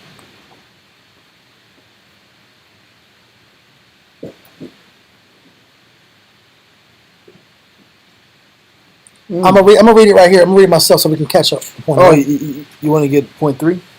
Yeah, it was chapter 3, but it's right here. Okay, that's what Antipaters. Yeah, I just yeah, I'm gonna read point 3. I'll read it real fast. I got it. Okay, can you read it, please, bro? I'm sorry. Yeah. All right. Go back to chapter 3 and paragraph 3. Paragraph 3.78. Sorry about that. Just to recap. Herod comes home. His sister Miriam immediately says, "Your sons are out to kill you." Herod's vexed. You want to read it? You can read it. Yeah. Read point 3. Paragraph 3.78. Right? Yes. Okay. Point 78. As he was thus disturbed and afflicted, in order to depress these young men. So now he's upset, he's vexed, and he wants to deal with them. But one of the ways he dealt with them, as monarchs do, is that what? Read. He brought to court another of his sons that was born to him when he was a private man. He brought the bastard son into the air race. Yeah. He got his baby mama before he became a king. Yeah, before he was a king. Like, I'm king now. Yeah. I'm going with my baby mama before I became a king. You have royal blood. You have royal blood here. Yes. But, you know, let me go back. Let me pull a back move real quick. Talk to my ex real quick. Because the bastard's kid, the child that was born pre-marriage or pre-rulership, or even if it was just outside the queen. Yeah. They weren't even allowed to be inside the court. Normally there'll be someone somewhere outside the court, nearby, but they treat that servant sometimes. They'll be put in the army sometimes. They have a very low standing, and they're not really regarded as royalty. So it's a great spit in the face and disgrace if you're the bastard son now living in the court with the other sons. There you with go. The rightful heirs. You're seeing what's up. Keep going. Keep reading. Yes, sir. Without the education, the elegancy, and the debate, all the training, the schooling in Rome, none of that mattered. Now you're the forerunner of the race of the kingdom. It's a problem. Let's keep going. This is great. Keep going. His name was Antipater. Yet did he not then indulge him as he did afterwards. And when he was quite overcome by him, and let him do everything as he pleased. Let him do everything as he what? As he pleased. He's tight on the other boys though. Yeah. Killing their mama. Checking them. Listening to a whole bunch of rumors. Yeah. But his boy, because you're my boy. You're my real boy. You won my heart. You got my heart. Because what he says is, he didn't indulge him, meaning he didn't care what he did. Because he didn't indulge him as he did afterwards. Now, I'm gonna look after you. Now I'm gonna indulge you. I'm gonna consider you a son. Before, I didn't call you as a bastard. You want a son. You're barely a son. I didn't hit you up. You don't even get a king's presence. You don't even allow him out of realm. You do whatever you want, bro. Just don't use my name. Use your mama's name. That's how they was operating. I'm being real. That's how they was operating in these kingdomships. Exactly. But now he gets the love. He gets the title of crown prince. He's all the fame he never had. Read on. And let him do perfect understanding. That's good. Keep going. And let him do everything as he pleased, but rather with the design of depressing the insolence of his sons of Miriam. So what did he want to do? He wanted to depress the sons of Miriam. Yep. He had it out for his brothers. They're his brothers, but they're not his brothers. You'll find out. He said theirs, but what do you mean? Same dad, different moms. Yeah. Exactly. Keep reading. And managing this elevation of his son, that it might be for a warning to them. For this bold behavior of theirs, he thought, would not be so great if they were once persuaded that the succession to the kingdom did not appertain to them alone. What does that mean? You got competition. The kingdom, when your dad retires, That kingdom don't belong to you alone. I'm in the picture now. It's kind of like that movie. What's that movie? Black Panther. The good one. Killmonger pops up out. Yeah. And Killmonger's like, man, I deserve to be the king of whatever this place is called. I ain't watched a movie like that, man. Wakanda. Yeah. Wakanda. I should be king. I got Wakanda. bloodline. Huh? It's the same dynamic. An outsider comes in, and now he wants to run the show. Read. Or must of necessity come to them. Yep. So he introduced Antipater as their antagonist. He did what? He introduced Antipater as their antagonist. So this is, remember, he's extreme in his punishments. He has a bad ability. He has an inability to judge, not based on biblical standards and principles, not based on counsel. In his mind, the way I check these boys is I'm gonna get my other boy. Check it. Provoke them to jealousy. I'm a turn them against each other to get they focus off of me. Yep. Yes, sir.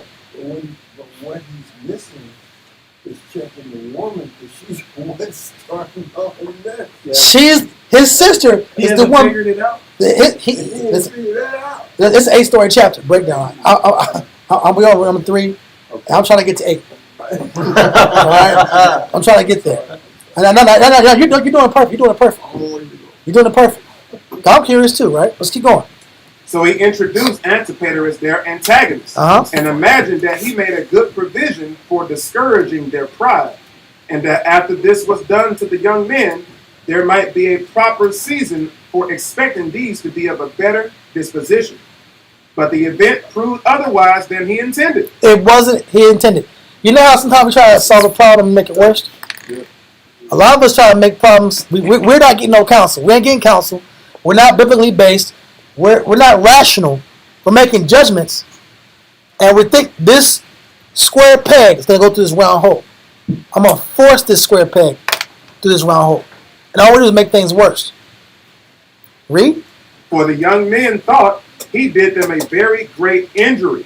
And as Antipater... The young men thought what? The young men thought he did them a very great injury. This is offensive, bro. You put a comma in place of royalty. You put this dude who didn't put no work in, no time in, no effort in, no education. Yeah. His mama didn't have to get killed. Nope. You gonna put him above us after all the work we did? Read. Still at line 81. And as Antipater was a shrewd man, when he had once obtained this degree of freedom. I mean, he was slick. He was cunning. He was actually pretty. He was witty. He was smart. He played the situation perfect because he knew his father was on his side and not his brother's side. So he played to that passion. Yeah. He played to his suspicion. You know? And began to expect greater things than he had before hoped for. He had but one single design in his head, and that was to distress his brethren. So what was he thinking about all day? Day and night. Yeah. I got to distress my brethren. I got to vex his guys. Remember, the aunt was vexing them, getting them to look bad in court. Looking bad in the court of the king. Now, here's Antipater doing the same thing. Read.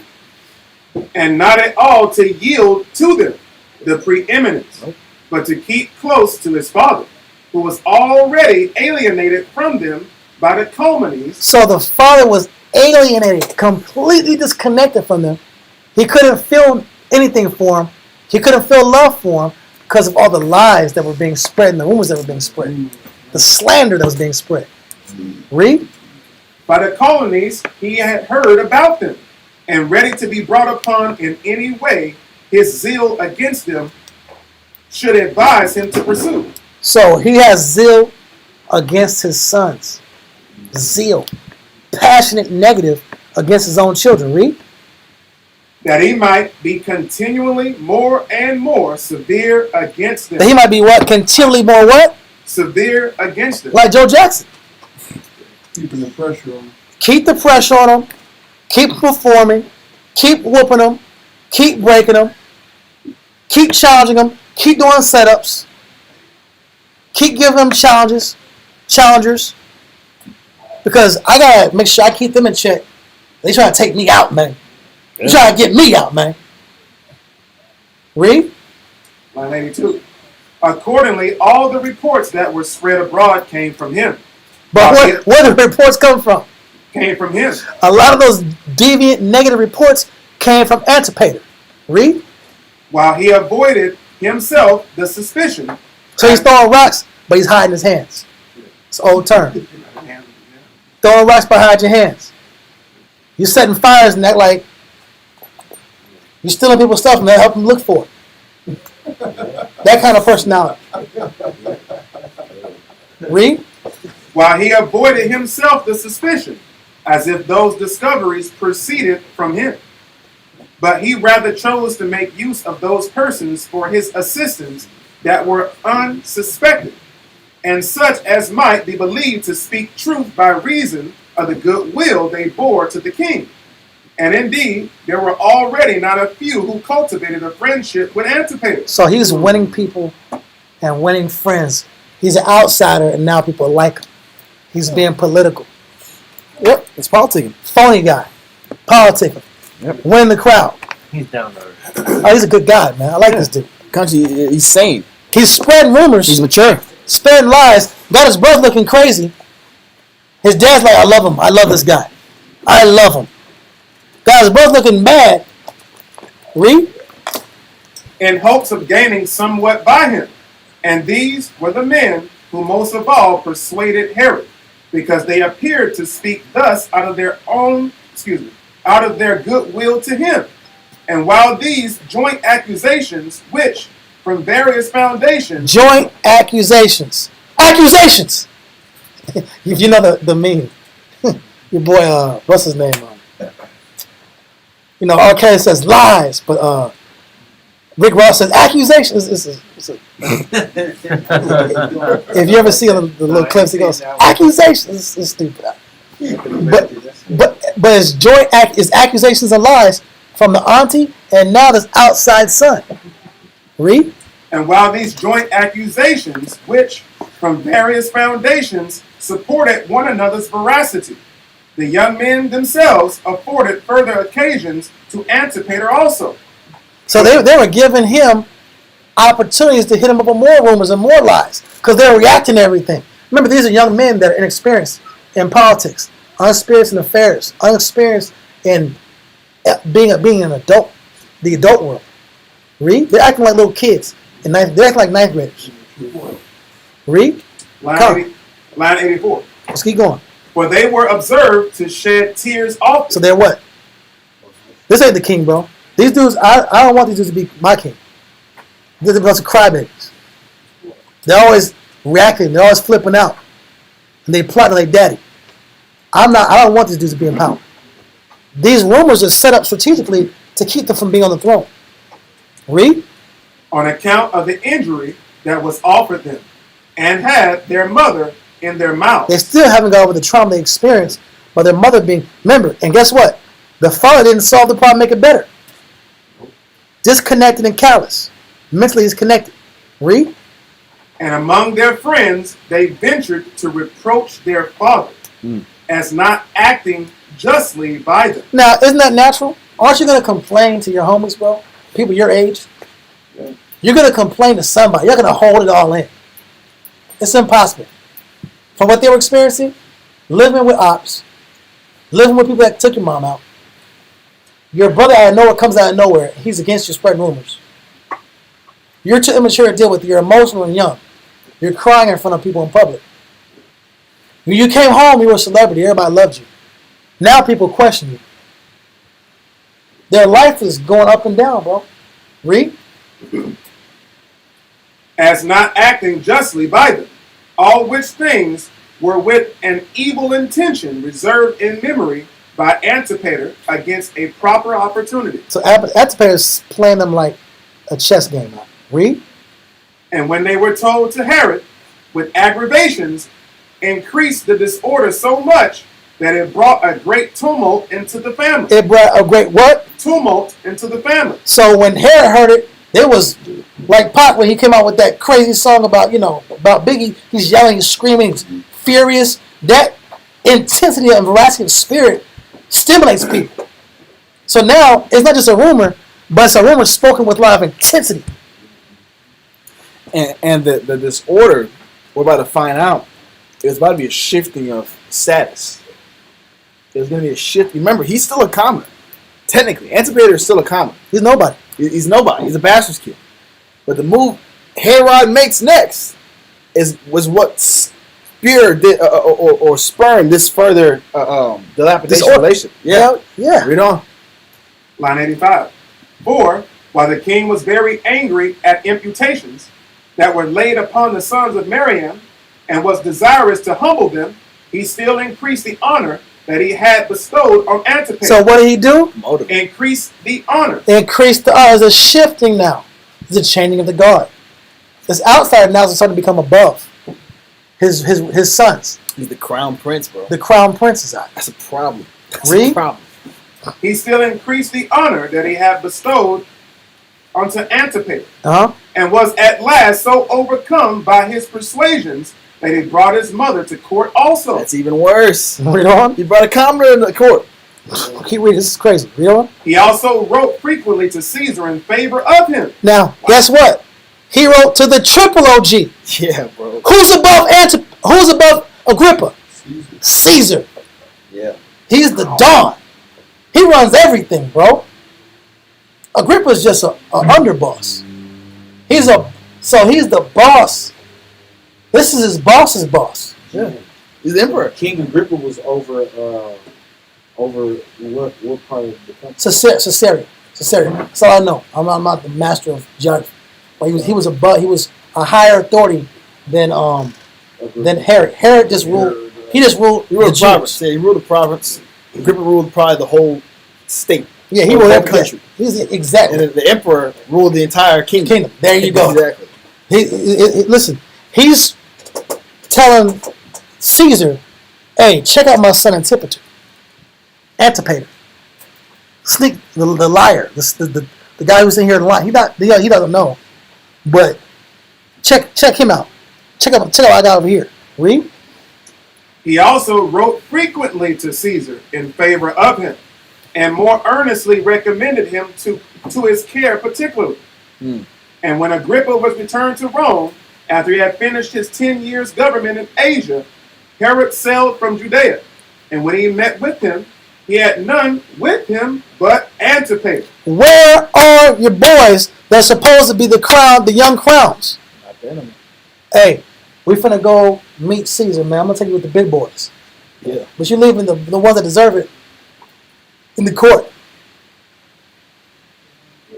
Antipater's mother wasn't bishop. Yeah. That's baby mama. He's not. He's nobody. Herod's baby mama. When he don't got nothing against Pop. He's not the one that's got the grudge. Exactly. When he was a private man, that means before he blew up and exploded in wealth and authority. When he was nobody. That was his woman when he was nobody. Yes, sir. Sounds like you're trying to move on with another family. Yes. This one's ruined. That's what he's doing. Let me start over. Yeah. That's what he's doing. It started off to spite his sons. And then it just evolved into, this is who I'm going to roll with. And remember, he only did it to hope to change their disposition. If I bring this guy in, maybe they'll rethink how they're rolling and they'll be mature again. But it just got worse. And in turn, it forced him to get more stern and more strict in his decision. You know what? Actually, instead of it being just a teaching moment, this is what's going to actually happen. I'm going to have him be the next. And remember, he was known in the beginning. We talked about he wasn't a good judge. Yeah. He doesn't stick to the biblical principles. He makes his own counsels up. He represents spirituality because he was representing giving sacrifices and rebuilding the temple, and he's a Jew too. But he pulls out his own laws and his own rules and his own ways. He's a deviator. All right? That's what happens when you don't keep counsel and keep principle of the book. That's what happens when you have extreme punishments without thinking things out. A lot of men want to be hard. And they feel that I want to be hard. I want to teach lessons. But you better counsel first before you be a Herod. And you oppress people that don't even understand the whole story.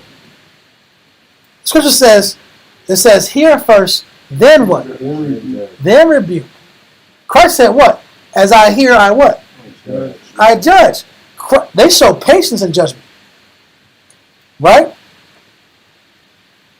Anger can rest in the bosom of a what? Fool. Of a fool. This is the wisdom of the Most High.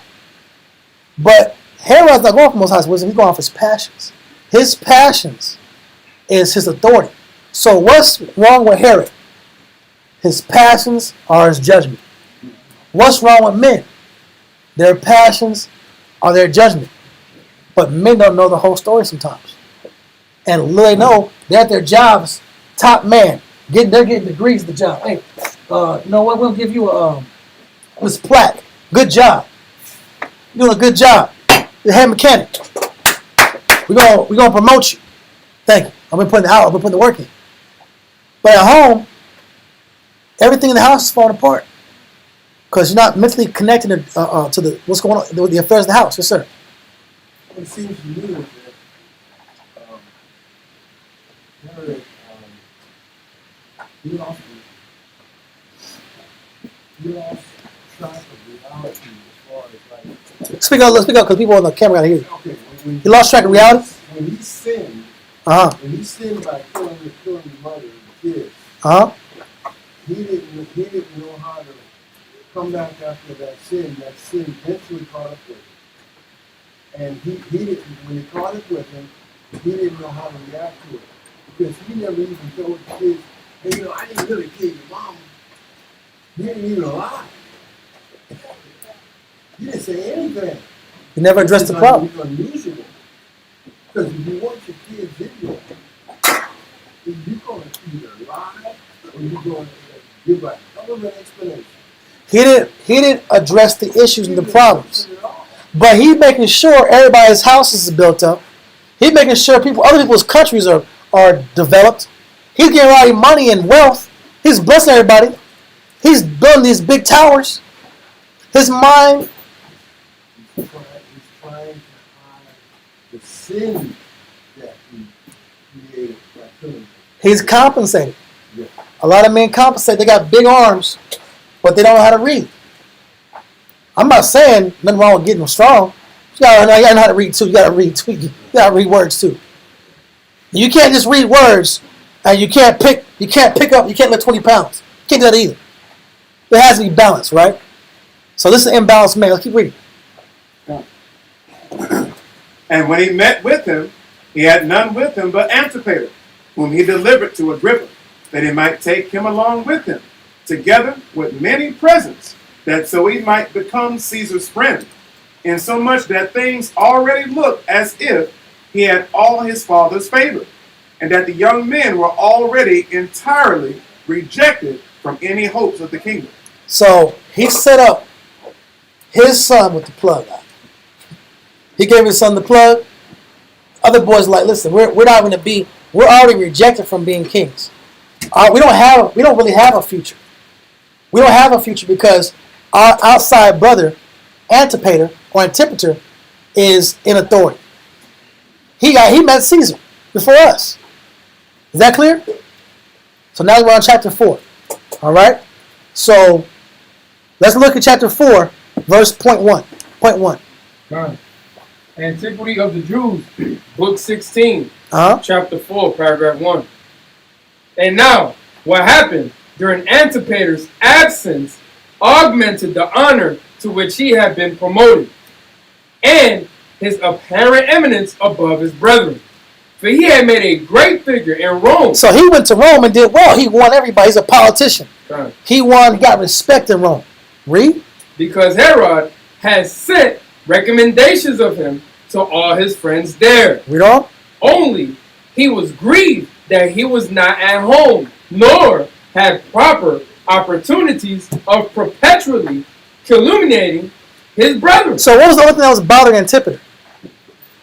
He's in Rome making connections, getting affiliates, meeting with bosses. But he was upset about what? He couldn't go back home and keep spreading those lies because now he's not at the house, all the lies are being stopped. If you're spreading rumors every day about somebody and you have to go on a trip, the rumors stop because you're not there anymore. So he's like, man, listen, I can't keep these rumors going because I'm in Rome. He can't be two places at one time. Keep reading. And his chief fear was lest his father should alter his mind and entertained a more favorable opinion of the sons of Miriam.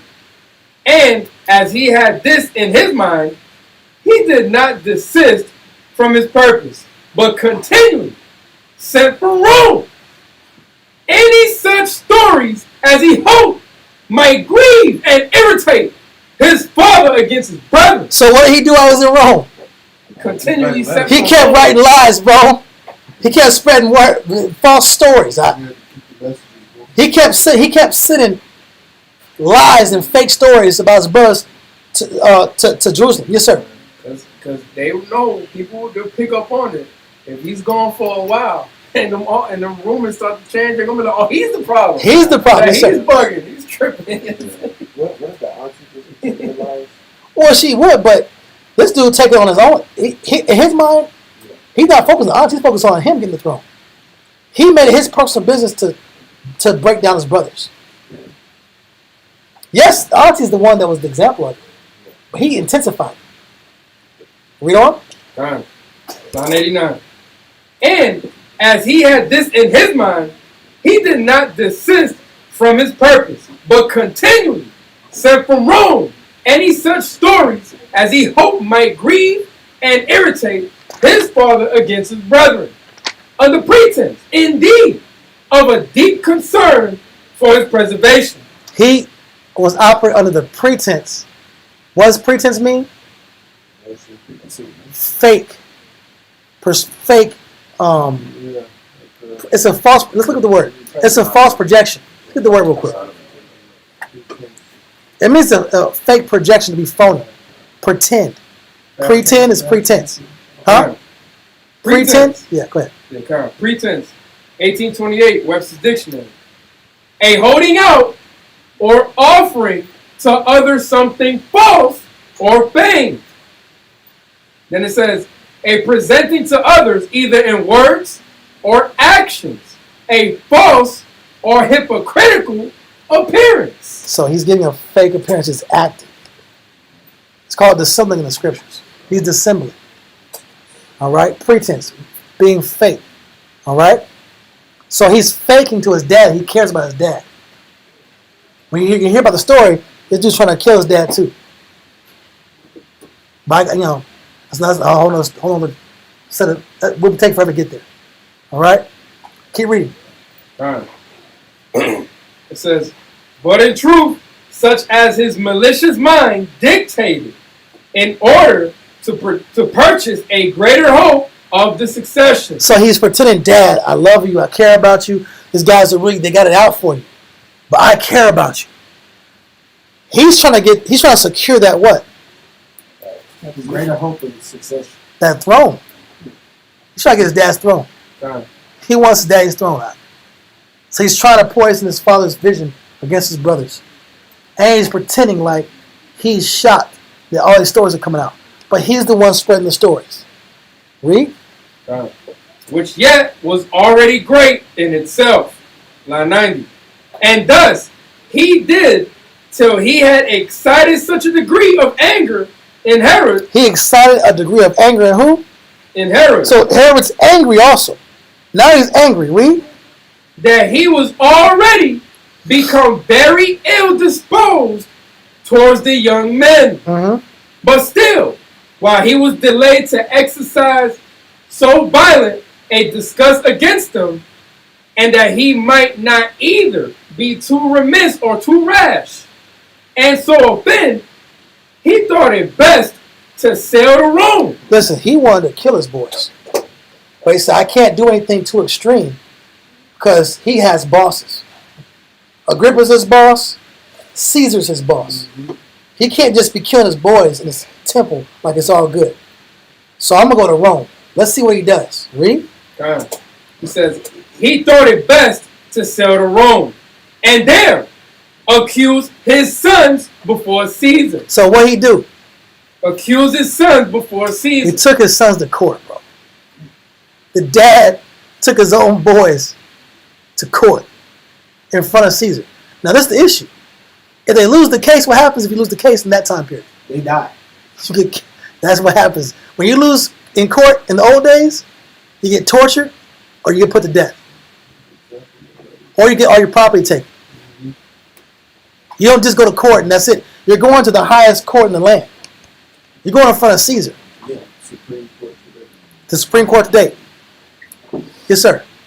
The courts, even a long time ago, during this period of time, the court is a bank. That's all it is. Oh, we got. It's a bank. It's gonna go on That's this. how they get money. It's a money game. It's a money game. That's it. Yeah, you know courts are money based. It's just money. But on the theme of the story, Yeah. we're just dealing with Caesar's court. All right, read on. God says, and dare accuse his sons before Caesar, and not indulge himself in any such crime as might be heinous enough to be suspected of impiety. So he don't want to commit a crime and be suspected of he's out the spirit. Right. The crime is killing his sons. He don't want to be suspected of that crime. So he said, let me just push him in court and let the judgment of the court take him out.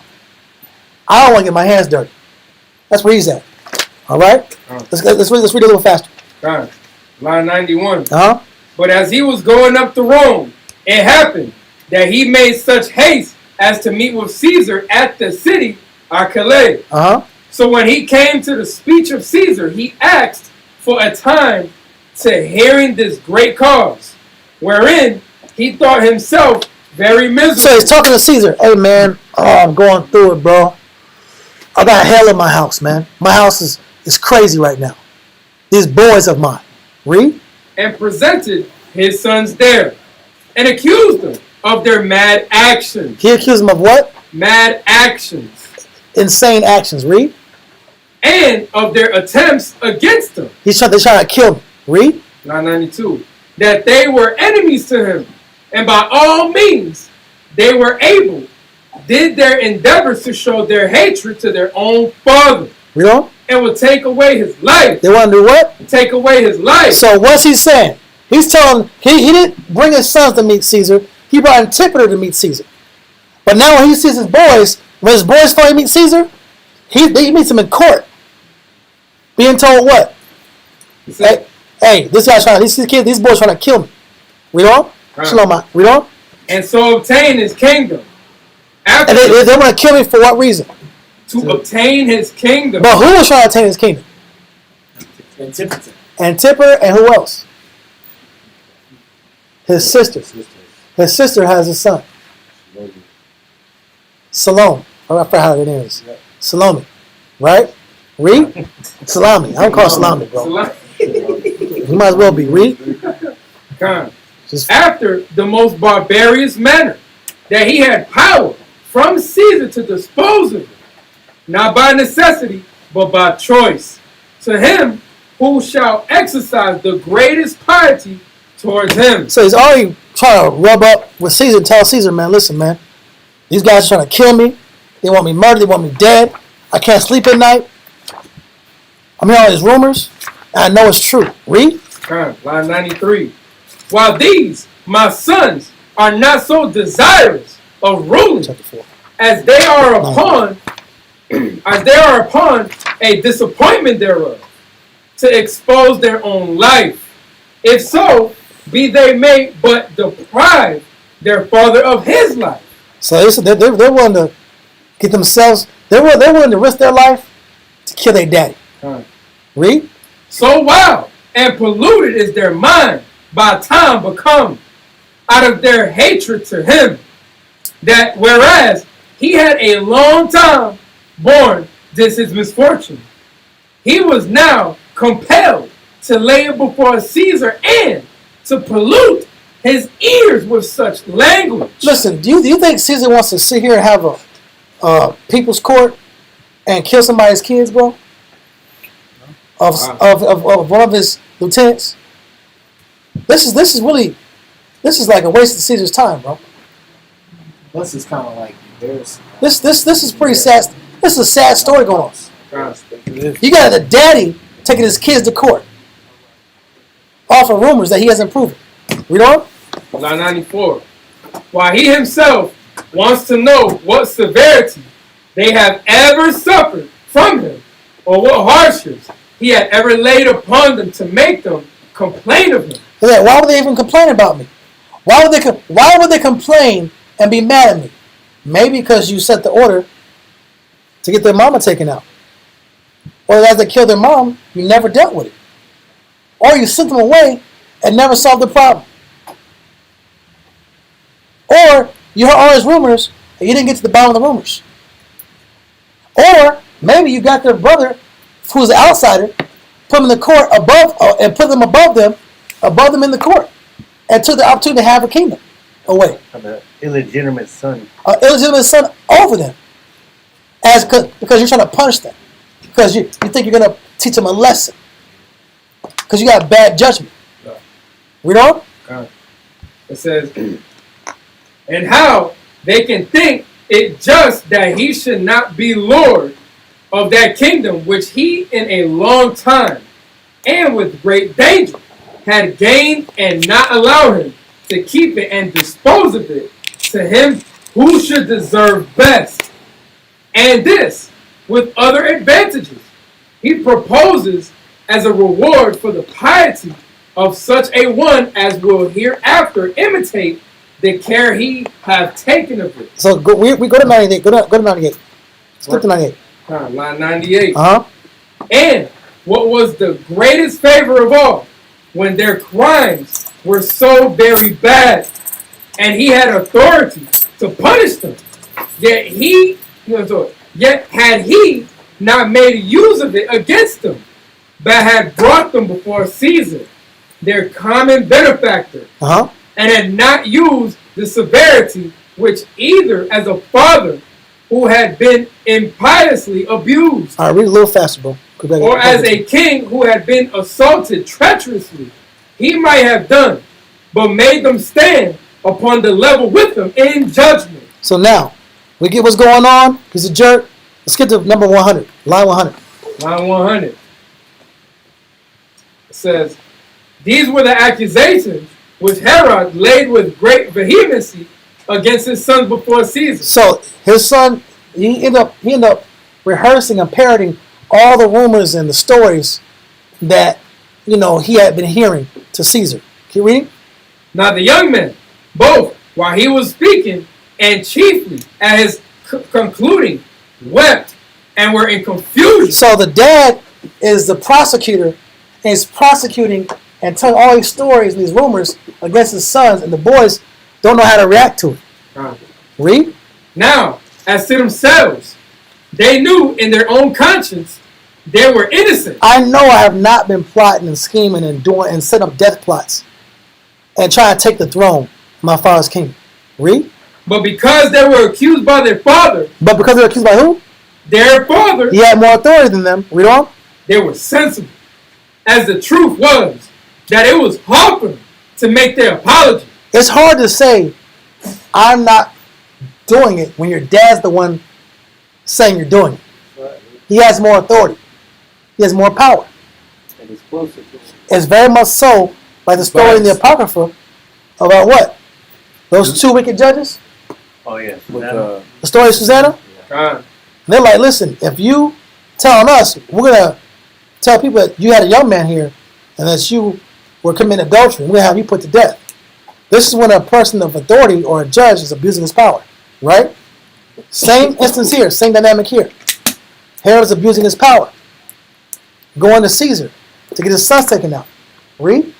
Since though they were at liberty to speak their minds freely as the occasion required, and might with force and earnestness refute the accusation, yet was it not now decent so to do.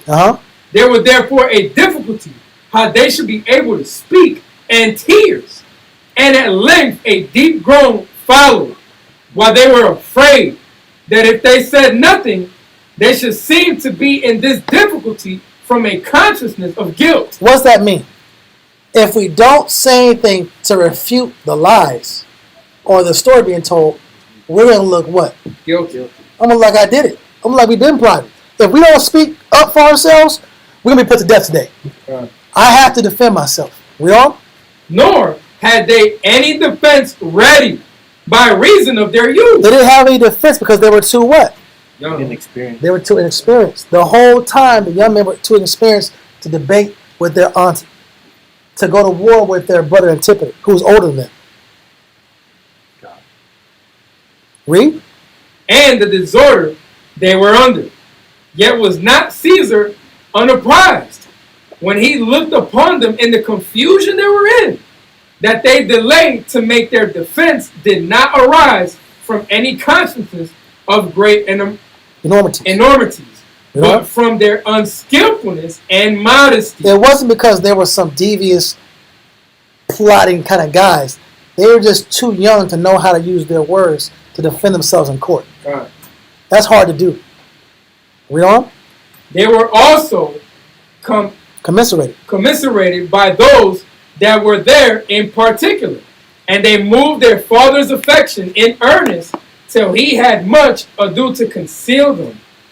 But when they saw there was a kind disposition arisen both in him and Caesar, and that every one of the rest did either shed tears, or at least did all grieve with them, the one of them, whose name was Alexander. Alexander was one of Herod's sons. Right.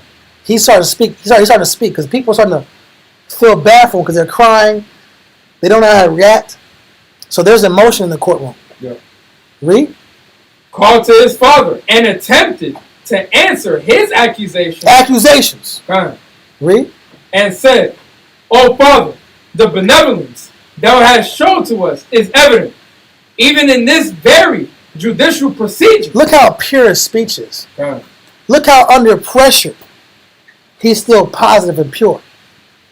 If he doesn't win this case, him and his brothers are going to be put to death. But what's he doing? He's maintaining a positive, pure disposition. Right. Read. For hadst thou any pernicious intentions about us, thou hadst not produced us here before the common Savior of all. For it was in thy power, both as a king and as a father, to punish the guilty.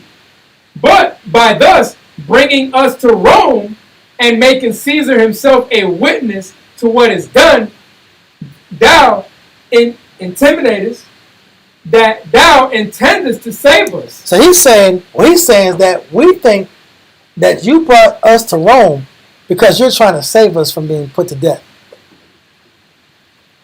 Because you could have just killed us in court, back in home. Right. But you took us to the highest court because you're trying to really save us. That's what he's saying. That's how pure his mind is.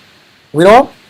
For no one that have a design to slay a man will bring him to the temples and to the altars. Yet are our circumstances still worse. For we cannot endure to live ourselves any longer. If it be believed that we have injured such a father, nay, perhaps it will be worse for us to live with this suspicion upon us. So listen, they're like, listen, they don't have suspicion. They don't have any suspicion of their father. But their father has all the suspicion of his sons. These guys are young and they're inexperienced, and they've been the victim the whole time. But they've maintained a pure outlook and a pure conscience. Whereas Herod, who's the king, the authority, with education and counsel, can't make proper decisions and judgments. Because all he does is listen to his emotions. He's an emotional king. He's an intemperate king. He's a passionate king. The wrong kind of passion. All he does is listen to the passions and skepticisms and negative reports, and he doesn't get to the bottom of any of the issues. And all he's obsessed with is looking good in front of Agrippa, looking good in front of Caesar, and building temples and building edifices and looking good in public. He's not really conscious and aware of his household and the affairs and the matters where it counts. His mind's on construction and on his image. And whatever stories he hears to preserve his life. Read. That we have injured him, than to die without such guilt. Line 108. And if our open defense may be taken to be true, we shall be happy, both in pacifying you and in escaping the danger we are in. But if this calumny so prevails, it is more than enough for us that we have seen the sun this day, which while we see, if this suspicion be fixed upon us. Now it is easy to say of young men that they desire to reign. It's easy to say young men want authority. All young men want to have a good future and glory. Read. And to say further that this evil proceeds from the case of our unhappy mother. This is abundantly sufficient to produce our present misfortune out of the former. But consider well whether such an occasion does not suit all such young men, and may not be said of them all promiscuously. For nothing can hinder him that reigns, if he have children, and their mother be dead. But the father may have a suspicion upon all his sons, as attending some treachery to him. But a suspicion is not sufficient to prove such an impious practice. You have to have facts. You can't just suspect things of people without concrete evidence. Read on. Line 111. Now, let any man say whether we have actually and insolently attempted any such thing, whereby actions otherwise incredible used to be made credible. Can anybody prove that poison have been prepared, or prove a conspiracy of our equals? So you're saying, can you prove that we made a poison? Can you prove that we've attempted to kill our father? Can you prove that we have some kind of design against him? Read on. Or the corruption of servants, or letters written against thee? Have we written any letters against him, talking bad about him on paper, and trying to set him up and assassinate him? Read. Though indeed there are none of those things, but have sometimes been pretended by way of calumny. Been pretended by lies and accusations and false stories. But there's no evidence to prove any of these things. God. That's basic justice. That's basic judgment. Where's the facts? Where's the evidence? This is what Caesar's going off of, but not Herod. Read. When they were never done, for a royal family that is at variance with itself is a terrible thing. For a family to fight itself is a bad thing in general. Read. And that which thou callest a reward of piety often becomes among very wicked men such a foundation of hope as makes them leave no sort of mischief untried, nor does anyone lay any wicked practices to our charge. But as to calumnies by hearsay, how can he put an end to them who will not hear what we have to say? Go to 116. Go to verse 116. Go to point 116. 116. But suppose we had made light of other dangers. Can any murderer go off unpunished while Caesar is alive? Can we sit here and kill our father and just escape and not have any justice from Caesar? Right. You can't, in that kingdom, you can't kill somebody and get away with it. Right. They have structure, they have law, they have order. Read a little faster. We are thy sons, and not so impious or so thoughtless as that comes to, though perhaps more unfortunate than an inconvenient for thee. But in case thou neither findest any causes of complaint nor any treacherous designs, what sufficient evidence hast thou to make such a wickedness of our credit? Where is the evidence to prove? All these years, there's been all these rumors. Where's the evidence? Read. Our mother is dead indeed. Just read real fast. Yeah, read real fast, bro. But then what befell her might be an instruction to us to caution and not to incitement to wickedness. We are willing to make a larger apology for ourselves, but actions never done to admit of discourse. But actions never done to admit of discourse. If I didn't do it, I shouldn't apologize for something I haven't done. Why are you making me apologize for something I didn't do? Read. Nay, we will make this agreement with thee, that before Caesar, the Lord of all, who is now a mediator between us, if thou, O Father, canst bring thyself by the evidence of truth to have a mind free from suspicion concerning us, let us live. Though, even then, we shall live in an unhappy way. For to be accused of great acts of wickedness, though falsely, is a terrible thing. But if thou, now go 121. 121, when Alexander had thus spoken, Caesar, who did not before believe so gross a calumny. So Caesar, the Don, the king, the ruler, he didn't believe this. I don't believe this story, man. These guys are plotting against their father, trying to take him out. I don't believe it. Read.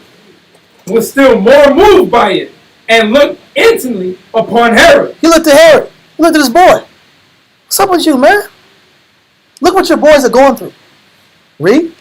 And perceived he was a little confounded. The persons there present were under an anxiety about the young men. Everybody in the court is scared. Like, listen, bro, I don't want these boys to die. These boys are innocent. Yeah. Read. And the fame was spread abroad, made the king hated from the very incredibly of the calumny and the commiseration of the flower of youth. So the king Herod was starting to be hated now. Now people hate Herod. Right. These beautiful boys, man. These boys are rich. They're young. They're just getting educated. They're suffering. They lost their mother. This dude taking his kids to court. Now he's starting to get hated. But now the outsiders are starting to hate Herod. Look at him. He's looking crazy. Herod's looking crazy in court. Read on. The beauty of body, which were in the young men, pleaded strongly for his assistance.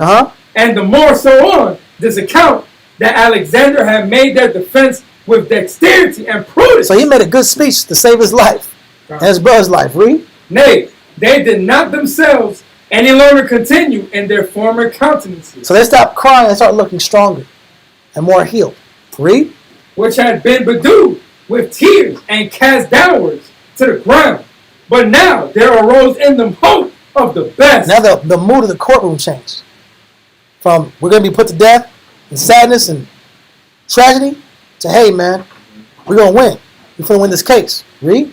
And the king himself appeared not to have had foundation enough to build such an accusation upon. Now the king, who looks stupid right now? King Herod. Herod looks stupid. This is for people that don't believe the Most High defends you. The Most High defends you if you're right. If you believe that, all brothers that want to defend themselves, you got to trust the Most High. But in this court, the Most High is allowing justice to flow. Justice is gonna flow. All right? You're going to read the story. Read on. I'm trying to finish it off.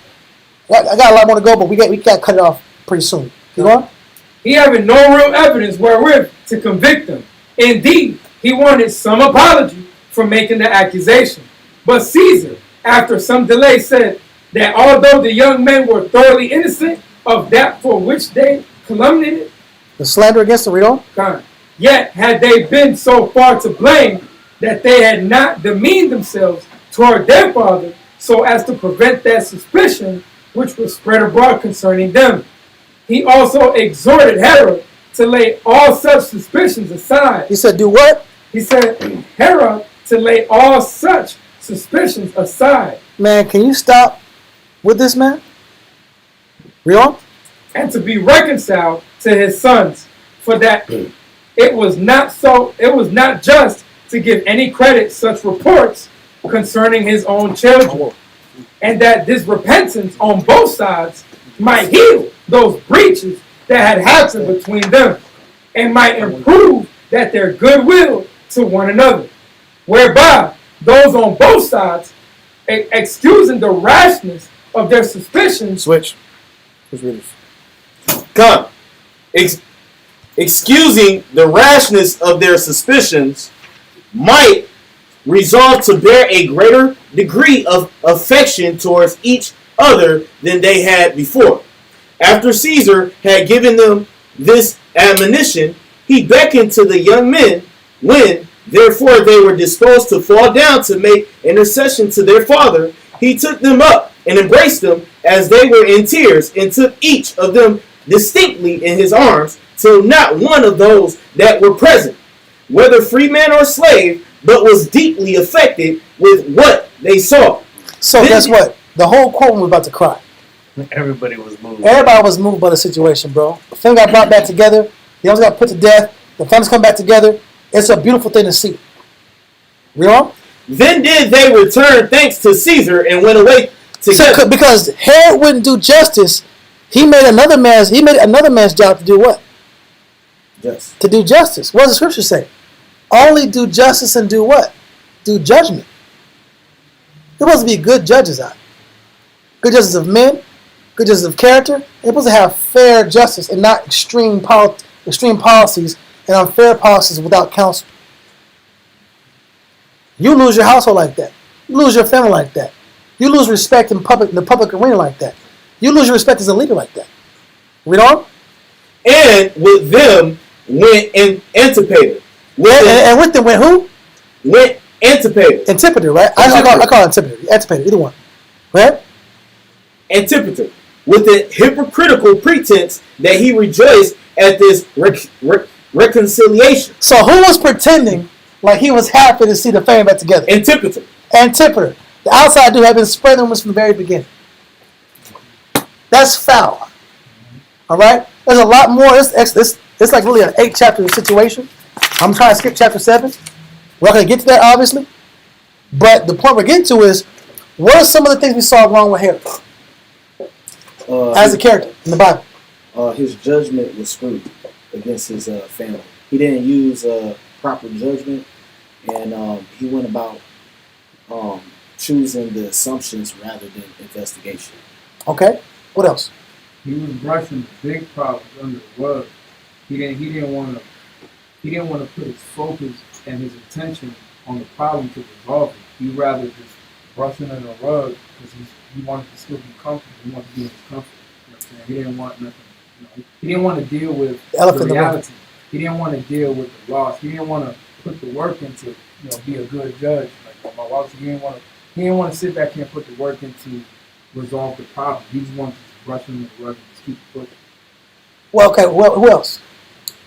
I was gonna say he's petty. He was petty because when he got the report, not only did he not investigate it and validate if it was true or not, his response to it was, "Well, I'm going to take their position and put someone else in their place, and now teach him a lesson. I'm gonna put Antipater, who I didn't even raise to be king, and make him the next in line to teach him a lesson instead of pulling him aside, counseling him, and seeing what the problem was, seeing where it stemmed from." He had no compassion over his own children. From the beginning, he had compassion. As you even saw, he was away most of the time. You read in the beginning how he was chasing after Agrippa.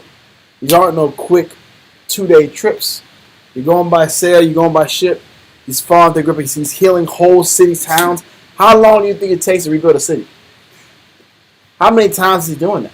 Meaning he was away for long periods of time. And he sent him away. He sent him away. This is after you got him back. He just got him back, and he already left. There was no development, no investment going on with these brothers.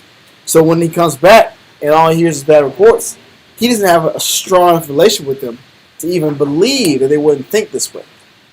You don't even know them at this point. Disconnect. You can't give someone the benefit of the doubt. You don't even know. At this point in time, we are estranged. They might be plotting for my kingdom. Who knows? That's why he said he didn't have a natural fatherly disposition. Because the natural father disposition is, I'm going to assume my son has his best intentions for me. Yeah. And I wouldn't dream that this child would think of taking me out. I gotta sit here and get evidence. If it's, I need to get evidence first and examine this. And just like David, we'll use David. David knew his son was trying to kill him. And when Joab said, "We got to off this guy," he was saying, "No, we ain't doing none of that." And he had a problem with Joab for even suggesting that. And he told his entire army, "Do not touch my son." And then when he killed him, he was grieved. His son was trying to kill him. Literally. It was proven. Absalom was plotting for years to take his kingdom. He's about to gate. Hey man, if I was the king, I wouldn't treat you this bad. I would listen to your problems. I would heal the sick. He was plotting to usurp his kingdom for years, and that still wasn't enough. No mercy. They to look at Absalom jacked up. Exactly. Look at him like he wasn't worth reconciling with. Yes, sir. No, I was gonna say also too. He dealt with David's. He dealt with his women in front of the entire city, embarrassing, and he want to kill him. So what's it showing? It's showing you can't be hard-hearted You can't be extreme in judgment. You can't have illegal punishments that nobody else is doing. Why are you doing? Why are you? We're done with class. Why are we? No, everybody wants to get that food in there. I know they smell that food. I ain't mad though. I was smelling it too. But we gotta learn this lesson too. Listen, these are things that make Herod a weak king. What I harped on for me was he's Teflon in front of his elders. He's the boss in front of his bosses. Yeah. He's sharp in front of everybody else. He got great presentation. But he's not dealing with any of the affairs in his court, in his house. He's a different man on the outside than he is on the inside. He's two different people. He's two-faced. These are all lessons we need to pick up and learn, because this is what we can't be like in our households, with our families, with our people. And we can't be overthrown by suspicions and negative conversations and be so quick to believe things.